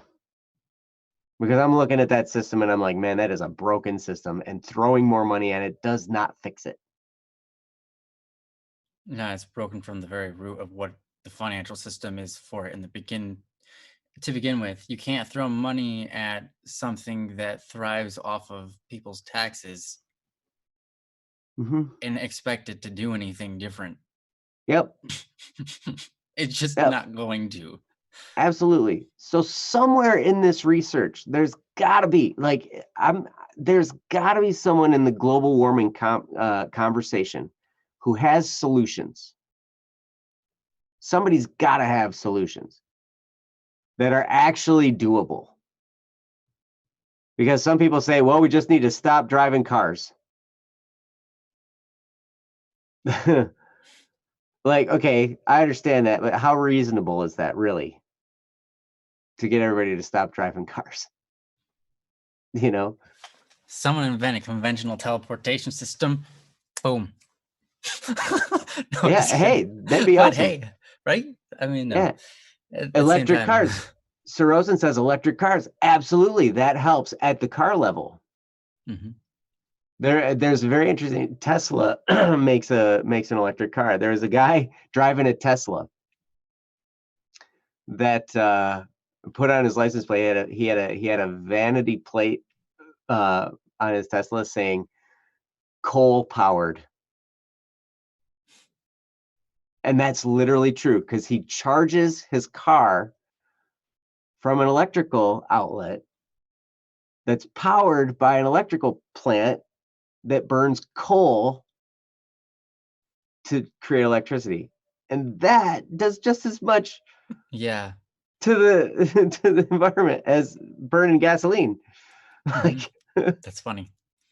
so Yeah. yeah, so yep, clean energy, yes, clean energy, water, hydroelectric power, wind, solar, these clean energy things. It was so funny. Like there are, you got to be careful who you listen to sometimes because there was, oh, what was it? We started putting up wind farms in Michigan not too long ago, and everybody's like, yes, sustainable energy is going to be great. Look at this. We've got these big, vast, flatland areas where we can put up these windmills and collect wind energy, and we're not burning fuel or anything. We got electricity. This is great. It's like, yeah, you think all environmentalists would be on board with this, but you know what? There were a whole bunch of environmentalists that protested because they were like, well, those windmills are going to mess with the migration patterns of birds. And it's like, okay, so basically you can't get around there's going to be something wrong with everything you decide to Yeah. do. I remember watching something. It was interesting. They put up a bunch of wind farms in other countries like Germany or something. That's the biggest one. And the amount of energy and emissions that it puts into the world in order to make one windmill is not worth 7 windmills for 100 years Oh, wow. or something crazy like that. That's And interesting. it's like, oh, okay, because it is made out of metal and Mm. it's absolutely huge. Um, Yeah, so they are big. And you I see the don't know. trucks that It's drive kind them. of a You see the weird, trucks that drive the one wing yeah, one of blade. them Yeah. down the down the highway. It's like this huge long truck. Yeah. Hmm. So yeah, no, I am all for the Yeah. conversation getting more out there. And I'm telling you, Brandon, if you can take the approach of being solution based, start the conversation based in the solution and not just talking about the problem. We've got a lot of people talking about the problem, and that's great. We need to know more, and as more developments in the problem arise, we need to know about that as well. But man, oh man, when someone actually comes along and creates something talking about solutions and then makes those solutions simple, ooh, that's going to be huge. And then you can take this controversial topic and you can put it all over social media and the internet and YouTube and vlogs, and you can create podcasts about it, everything. And that's going to get information into people's ears and into their heads. And if there's a plan that people can do at the individual level that a person can do that's easy, man, that'll change everything. That'll change everything. And the same goes with education. That's why we do this show. That's why we created BSS, actually. It was because we wanted to be traffickers of information, basically. We just wanted to help people with as best information as we possibly can get out to people. Mm-hmm. And yeah, and Ryan has done so much with the Criminal Idol series. And if you knew some of the ideas Ryan has for other productions that are going to be coming out, and some of the life lessons that'll get taught through this, and not only will it teach you a lot, it'll be very entertaining. It'll be fun to watch, fun to listen to. I'm telling you that the guy's just a gold mine of ideas. I don't know about that. I do. Like a silver mine at best. Believe me. Gold and platinum, diamonds. Wow. Well, thank you. Diamond mine. Yep. Absolutely. Absolutely. Yep. Keep it based in solutions. Get all over the internet. Start a vlog. Start getting information out there. That's going to be the best way. And then, yeah, do everything you can to make it simple. That's the best thing I can tell you to do if you really want to make some changes. So I've talked way too long. I'm sorry, Ryan. You're up. Okay. Thanks. I'm in over my head here, but I think Joe's right on the point, honestly, right on the dot. Because, yeah, if you, just like Joe said, it's really just, here's the thing. You can buy 100 books that are written about the same thing. Mm-hmm. But the book that sells the most is the one that has the words spoken in a way that's easy to understand. Mm-hmm. In fact, that's one of the things they say about book writers and geniuses. They say the genius is the person who takes something extremely complicated and puts it in a way that anybody can understand it. They simplify it, and then they make millions, right? They didn't do anything new, except that they took something, they made it simple, easy for other people to understand, and then sold it. Even though the technology, the information, everything was already out there, right? And I think that's really key. If you can make something and you can simplify it, and just like Joe said, make it solution based. I think, yeah, absolutely. Then you got yourself something that changes stuff. Because if all you ever do, right? Like I know a lot of people like this. All they ever do is complain, right? Mm-hmm. They never have something that they never have a moment where there's nothing to complain about. Mm-hmm. They've developed a habit to just complain. They've developed a habit to look at things and dislike things. That's not what you want to do. You want to change things. You want to do the opposite of that. Mm-hmm. So we've got enough people out there aware of global warming, right? We've been aware of that for, I don't know, ever since I was little, even. You know, it was a big thing when I was in, I don't know, middle school or high school. We got enough people complaining, right? We don't have a whole lot of people actually just solving it. If you live by example, that's how you get the most people to follow you. The way to get the most people doing the right things is to live by that example. Mm-hmm. Here's the thing. Nothing's going to happen without a leader. Right. That you need a leader. You are like, without a leader, without somebody who leads in the solution or an event or in any occasion, everything's just chaotic, right? You don't have someone with a focused point who's living out the example who other people can follow. People are looking for someone to follow. They're looking for someone to do the right thing so they know what the right thing is to do. Yeah. Right? Yeah. They need a model, someone who's not just going to teach something, but actually do it. Yes, show you how to do it. Mm-hmm. Right. And so if you can be that person, you've got yourself moving along the way, right? The only way I've ever accomplished any change in anybody is through my actions. Never once, ever have I changed someone's life. And a lot of people have come to me and said, "You changed my life," or "You've changed this part of me," right? Never once was it because I complained about something. Never once was it because I pointed out the flaws of somebody. That can happen. You can change someone by pointing out their flaws, but never once was it the case for me. All of the changes I've helped in other people, because I can't necessarily be responsible for that. They did it themselves. But I was a part of that because I was leading by example.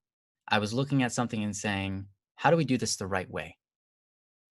In my songs, a lot of my songs, people say, wow, this really made me think about things and this made me, start doing things differently.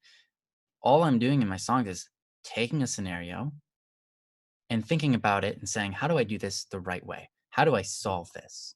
Mhm. It's always about the resolution. It's always about solving the problem. In every one of my songs, I try to put a message in my songs. I try to put the issue and a resolution. When people come to me with a poem, right? Now, there's a lot of really good people out there who write really great poems. Mhm.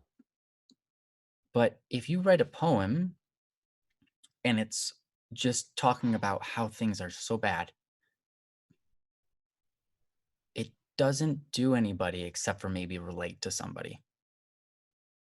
But relating to somebody doesn't improve anybody's life. It just gives them that momentary joy. When someone comes to me with a poem like that, I say, this is really good because it is. It's a really good poem. I really enjoy this. What's the resolution? When you find that and you put it in your poem is not just your poem leaps off the page into that person's life and it changes them. No longer is it words on a page, it's words they can live by. And that's kind of, if you want to change society, I think, like Joe was pointing out earlier, a couple people in the chat, start making videos. Mhm. It's controversial. People love controversial stuff. That's right. Don't complain. There's enough complaining out there. Yeah, you complain a little bit. Obviously, you got to point out the flaws. You got to point out the issues, right? That's Mhm. part of it, of course. Yeah. But getting into those solutions. And here's the thing. Look at the world right now. You can see there's things happening. Like, for example, everyone wants to go green. Not everybody, but there's a large portion of It's a population that wants big to be. movement. It's a big movement, It is. being green. Another big movement. What do you call that? Whole foods? Foods that are not chemically altered? Mhm. That's another big movement, right?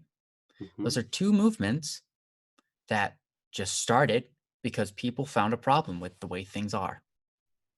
And then someone figured out how to make a lot of money solving that problem. And Someone you know said, it's we'll grow food without putting chemicals on it. We'll see what we do. And then they make way more money off of one tomato, right? It's harder to grow it, right? But that's a business model now. and interestingly enough, those movements emerged kind of, in the face of the lobbyists in the government. Because Mm-hmm. most of the people who lobby in government are not the green people. And they're not, like the politicians are really having nothing to do with that movement. Mm-hmm.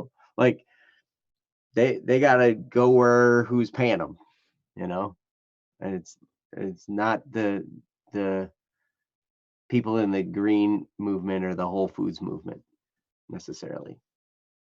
Mm-hmm. Anyway. Yeah. No, absolutely. And that was the point I was going to make too. You don't need to, I would say, don't waste your time. Now, maybe it's not a waste of time, but from what I can understand, and I could be wrong, it could be a very big waste of time to try to go to the politics, to go to politicians. I mean, um, they're not in control of what people buy. Mhm. They're not in control of what people sell, of what people do. they can fund stuff if they're on board, but you can have the whole government. You can have, look, I mean, here's a great example. You can have the whole government fund something. It doesn't make it work. Yeah. School. Like the education system. Yes, exactly. You have a point in case. You know the education system doesn't work, and you know the government throws money at it like crazy. Yeah, oh yeah. They're always thinking that more money is going to solve it. Yeah. So if you go to the politics and you're like, hey, and you even, let's say you even convince them of like, hey, we got global warming, and they're just going to throw a bunch of money at it, and it won't solve anything. Because it's not the government's money that's the issue. It's not about where that's going. It's about the people. You know, in the Bible, and I don't know if you're Christian or not, but they have this thing where I believe it's Paul who's talking about, I think it's Paul, maybe it's Peter, probably Paul, who's talking about the government. And he's saying basically, why pay so much attention to them? Those leaders will fall. Those leaders will die. Why are you concerning yourself and putting your faith and so much time and effort in them when they are not God? They cannot bring you salvation, and they change very little. You do what is right. Don't wait for them to do what's right. You just do what's right. Period. You know, you can pray to them all you want, they'll never answer because they don't hear your prayers. And that's in government's rise and fall has nothing to do with us as human beings, really. You are your own individual person, and to rely on the government to act for you to solve a problem, you'll be put in a scenario where you are going to immobilize yourself. And a lot of people do that. And you can see that in the world. You can look out there into the world and see the government situation we have here in America and the government situations that are in other places in the world, and how the government treats, or how people treat its government determines how the people treat themselves. And if they look at the government for everything, they don't ever find their own solutions. But if they look in themselves and look to their friends beside them for those solutions, then they have something to go with and they find the solutions and they make things happen. Akil pointed something out I wanted to just say real quick before I end on my side. Who are you running with? I think that can help a lot. Who are you running with? Get out there and find somebody to run with, because there are obviously there's power in numbers, but there's an insane amount of power when two people are convicted of something and they run together. There's some strength to that. There's some truth there, because then you are pouncing out ideas off of each other as if you're one. And the openness that can be there, and just the fruit that can come from having a person, just one, to run with, be your friend, and be in it for the long run, in it for truth, in it for what's good. Someone that's like-minded, someone that's courageous. You can find that person. Your efforts will be multiplied. Yeah. So just, if you can find that person, if you maybe you already know that person, you know, but if you find someone out there, hook up with them. You have yet to find them. Yeah. Okay. Keep an open ear, keep an open eye. Don't be afraid, like, to just comment or talk to people or reach out, because you never know where you're going to find your friends and where you're going to find that person. 20 years ago, I would have never expected, I guess Joe's down there, right? Joe to be one of my greatest friends, right? Never would have expected that. Same thing with Jesse, our producer. Mm-hmm. Never would have expected that. It happens. And so, yeah, don't give up that search. Be open to that possibility in people. But yeah, I think videos are a really good idea, because then you can present your information, you can present some ideas, some solutions, make it really simple, make it fun, make it interesting. And again, if it's controversial, that'll do great. Oh Um, yeah. I Yeah, I people actually really love like to look listening. at the controversy. Yeah, I like listening to those videos. I mean, I'm who doesn't? I mean, we all like those fact videos from time to time. We're like, oh yeah, this is really interesting. We're watching one about like how, um, oh geez, there's a place in Africa that is considered, it's the eye of something. You can see it from outer space. It's really interesting. Yeah, it's the eye of the tiger. Yeah, it's the eye of the tiger. Anyways, it's apparently, it's a possibility that it's Atlanta, the lost, the sunken Atlantis. island. Yeah, Atlantis. Thank you, Atlantis. I was gonna say I said Atlanta. Atlantis. Yeah, Atlanta, Georgia. it's Like, Atlanta, Georgia. Yeah, Atlantis. wow, hey, there it is. Yeah, and I was watching. It was like a year ago that I saw these videos, but it was really interesting. It was all just theories, right? But it was really interesting to me, just because, and it's a controversial issue. Um, Believe it or not, it doesn't seem really controversial, but it is. And there's all those like alien videos and all those sorts of stuff, right? Like that out there. But anyways, yeah, I'm gonna be done here. Joe, did you have anything you want to add on to that? Yes, yes. Princess just said they will go as long as they will. Yes, we will. Yeah, no worries, Brandon. We're not gonna like cut you short or anything, because this is a good topic and it's good to talk about it a bit. But I'll tell you, we I think a couple things. One, we my wife and I are kind of doing a little bit of education reform right now in our school. Now, it's private school, so parents have a little bit more pull because we're not bound by public school curriculum. We're still bound by like college placement tests and all the standardized testing and all that kind of stuff, right? But as far as how they get there, the curriculum is a little bit more workable. Like we can have a little bit more influence in the curriculum. We are, along with a few other parents, and we kind of started talking about this early on this school year. And it was like we just started asking, what's with all the homework? Of course, no one likes that. Yeah. Why do these kids have so much homework? And so we started talking to teachers. And we started asking, so why do they have so much homework? Well, they got to have this practice. Da, da, da, da, da, da, da. It's like, okay, but why? Why do they need that much homework? And what it always boiled down to in every single case was, I don't know. That's just kind of how we've always done it. Yep. It's one of those things you just continue doing. Mm-hmm.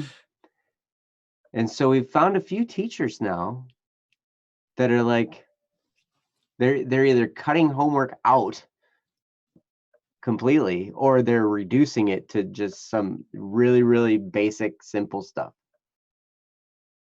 Because really, I mean, seriously, kids are busy these days. There's all kinds of stuff. And my kids are exceptionally busy. It's ridiculous. They are absolutely It's insanely like busy. stupid. It And right is. now, especially,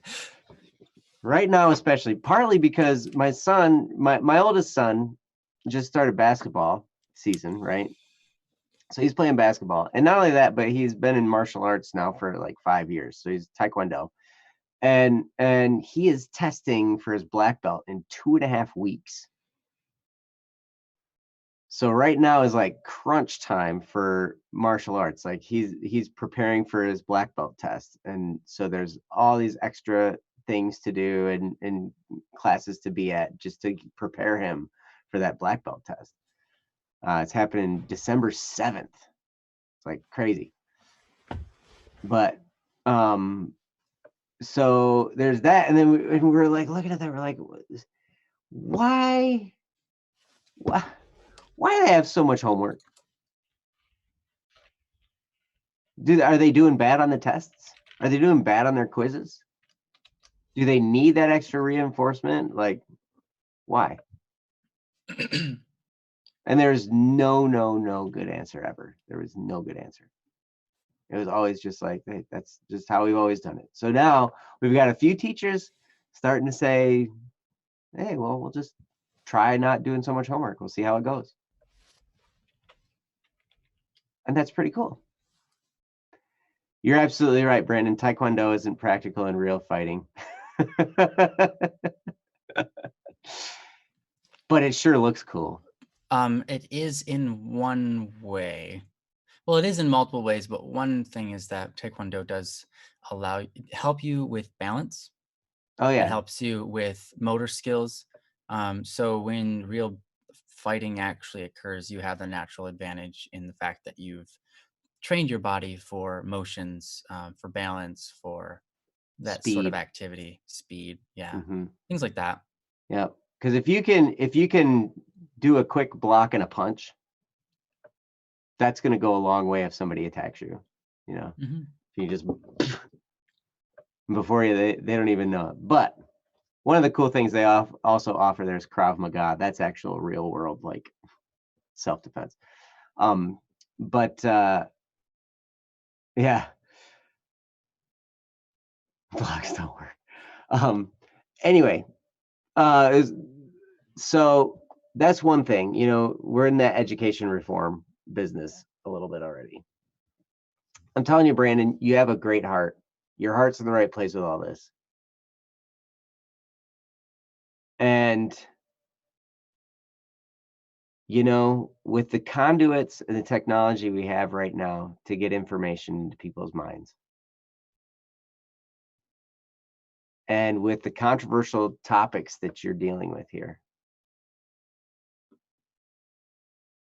you know, a program that you can think of that you can also do, like Ryan, that was so important what Ryan was talking about.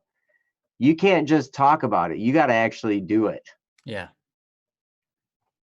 People get excited when you're actually doing it. Like you can be, you can say, hey, we need to, you know, make an antivirus for this sort of thing. We need a vaccine, you know, but if you're actually working on the vaccine, people are actually interested.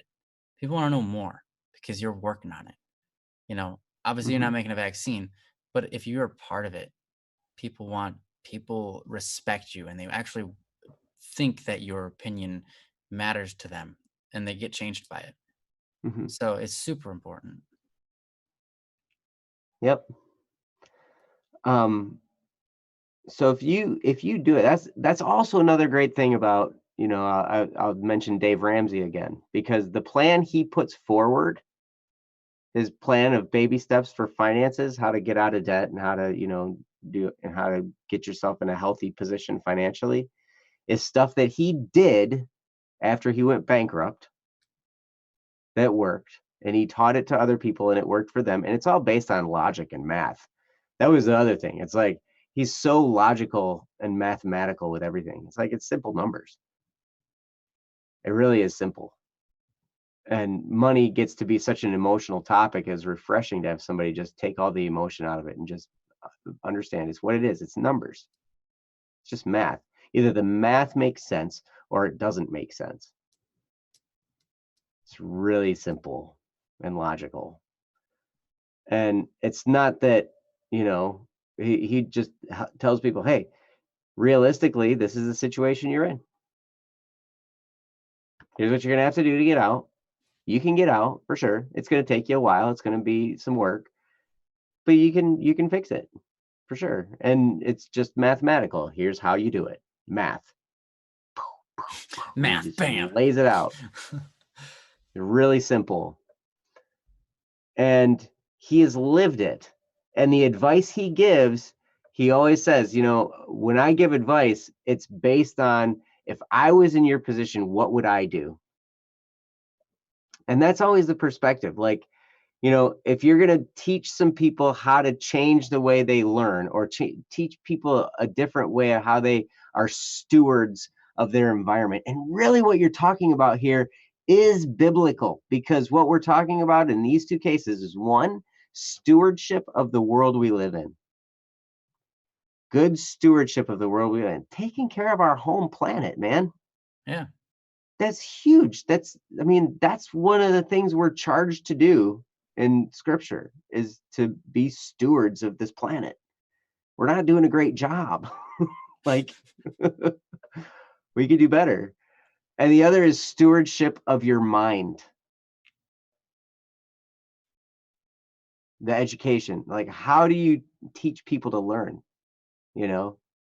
That's, what you're talking about here is how to be a good steward. And that can come down to the individual level. And if there's a program for you that people can do individually, that's going to help just in their little area and do something, and it's simple, man, I'm telling you, it can change things. It'd be absolutely astounding. So I'm just telling you, you're on the right track, and I love where you're heading. And hopefully some of this, kind of help clean up a little bit for you in your brain. Because I know sometimes, man, you get off, we can easily, you get full of information, you get passion behind you, and then all of a sudden it's like, what do I do? Like, all you can do is go run off in the room by yourself and explode, and it doesn't do anything. Right, exactly. Yeah. So yeah, man, brainstorm, come up with stuff, and yeah, think solutions, and think individual solutions. And I'm telling you, it'd be great. So I've talked forever. I'm sorry. No, man, it's great. Thanks I love this topic. Yeah, thanks for bringing this up. Thanks for joining us, everybody. It's been a fun time. I love Don't Worry Wednesdays. Get to talk about all sorts of different things, different things that we did in our lives, and share our the very small amount of wisdom that we have with each other. And it's just a good time. So thanks for being here with us. Anybody who's lurking, thanks for joining as well. Hope you enjoyed yourselves. But yeah, it's been a fun one. A sponsor. We got Jesse as our sponsor today. We also have a special letter of the day.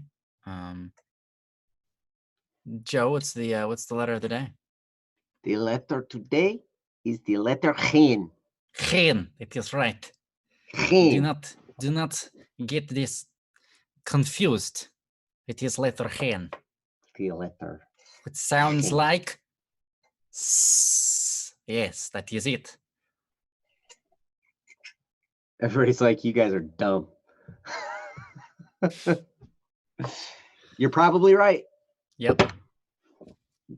Well, we're having a good time, and you're still here watching us. Mm-hmm. Yep. Basically enough. Yeah.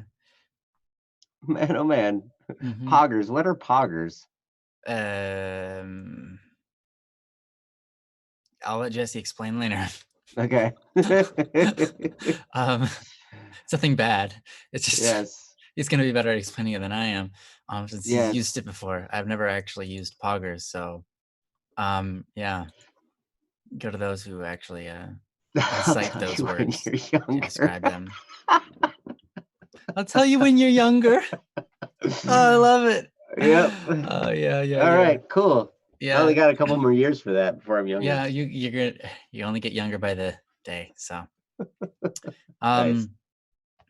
No, yeah, we actually have a lot of more topics. Sorry we weren't able to get to some of yours, but thanks for joining. I hope that we get to see Steve come back and everybody else that was posting today. It was really, really cool to see everybody here. So anyways, Poggers is a Twitch emote featuring an image of Pepe the Frog with a surprised and excited emoticon. Okay. Jesse, that's great. What's the usage? When is it used? What is the emotional and I guess conditional usage, if you will? When something awesome happens. Poggers. That's right. Something awesome happened. It was Don't Worry Wednesday with Ryan as your host and me as the star. Yes, and you shine brightly, brighter than the sun in the sky, with more warmth than 1,000 suns. Yes. Mm-hmm. And a special thanks to Jesse, who produced the show. Special thanks And to Princess for handling the chat for us. Special thanks to Mm-hmm. all of you guests and lurkers and everybody there. And yeah, just go to bss.studio. Yep. The place to be. Yep. Black Static and Swerve. And if you want to learn more about what's going on with Criminal Idol and all that kind of stuff, stay tuned. Those of you who supported us in the Kickstarter campaign that got the book, there's a lot of extra insight there's on what's being taught through this Criminal Idol series, and there's a lot, and it's huge. And so once it's released, though, it's also going to be for sale, and y'all can buy it too. Mm-hmm. So at that point, but yeah, go there, hang out with us. Oh no. All right. Yeah, so thanks guys, and we will see you next Wednesday. Bye-bye. Bye guys, love you. Much love.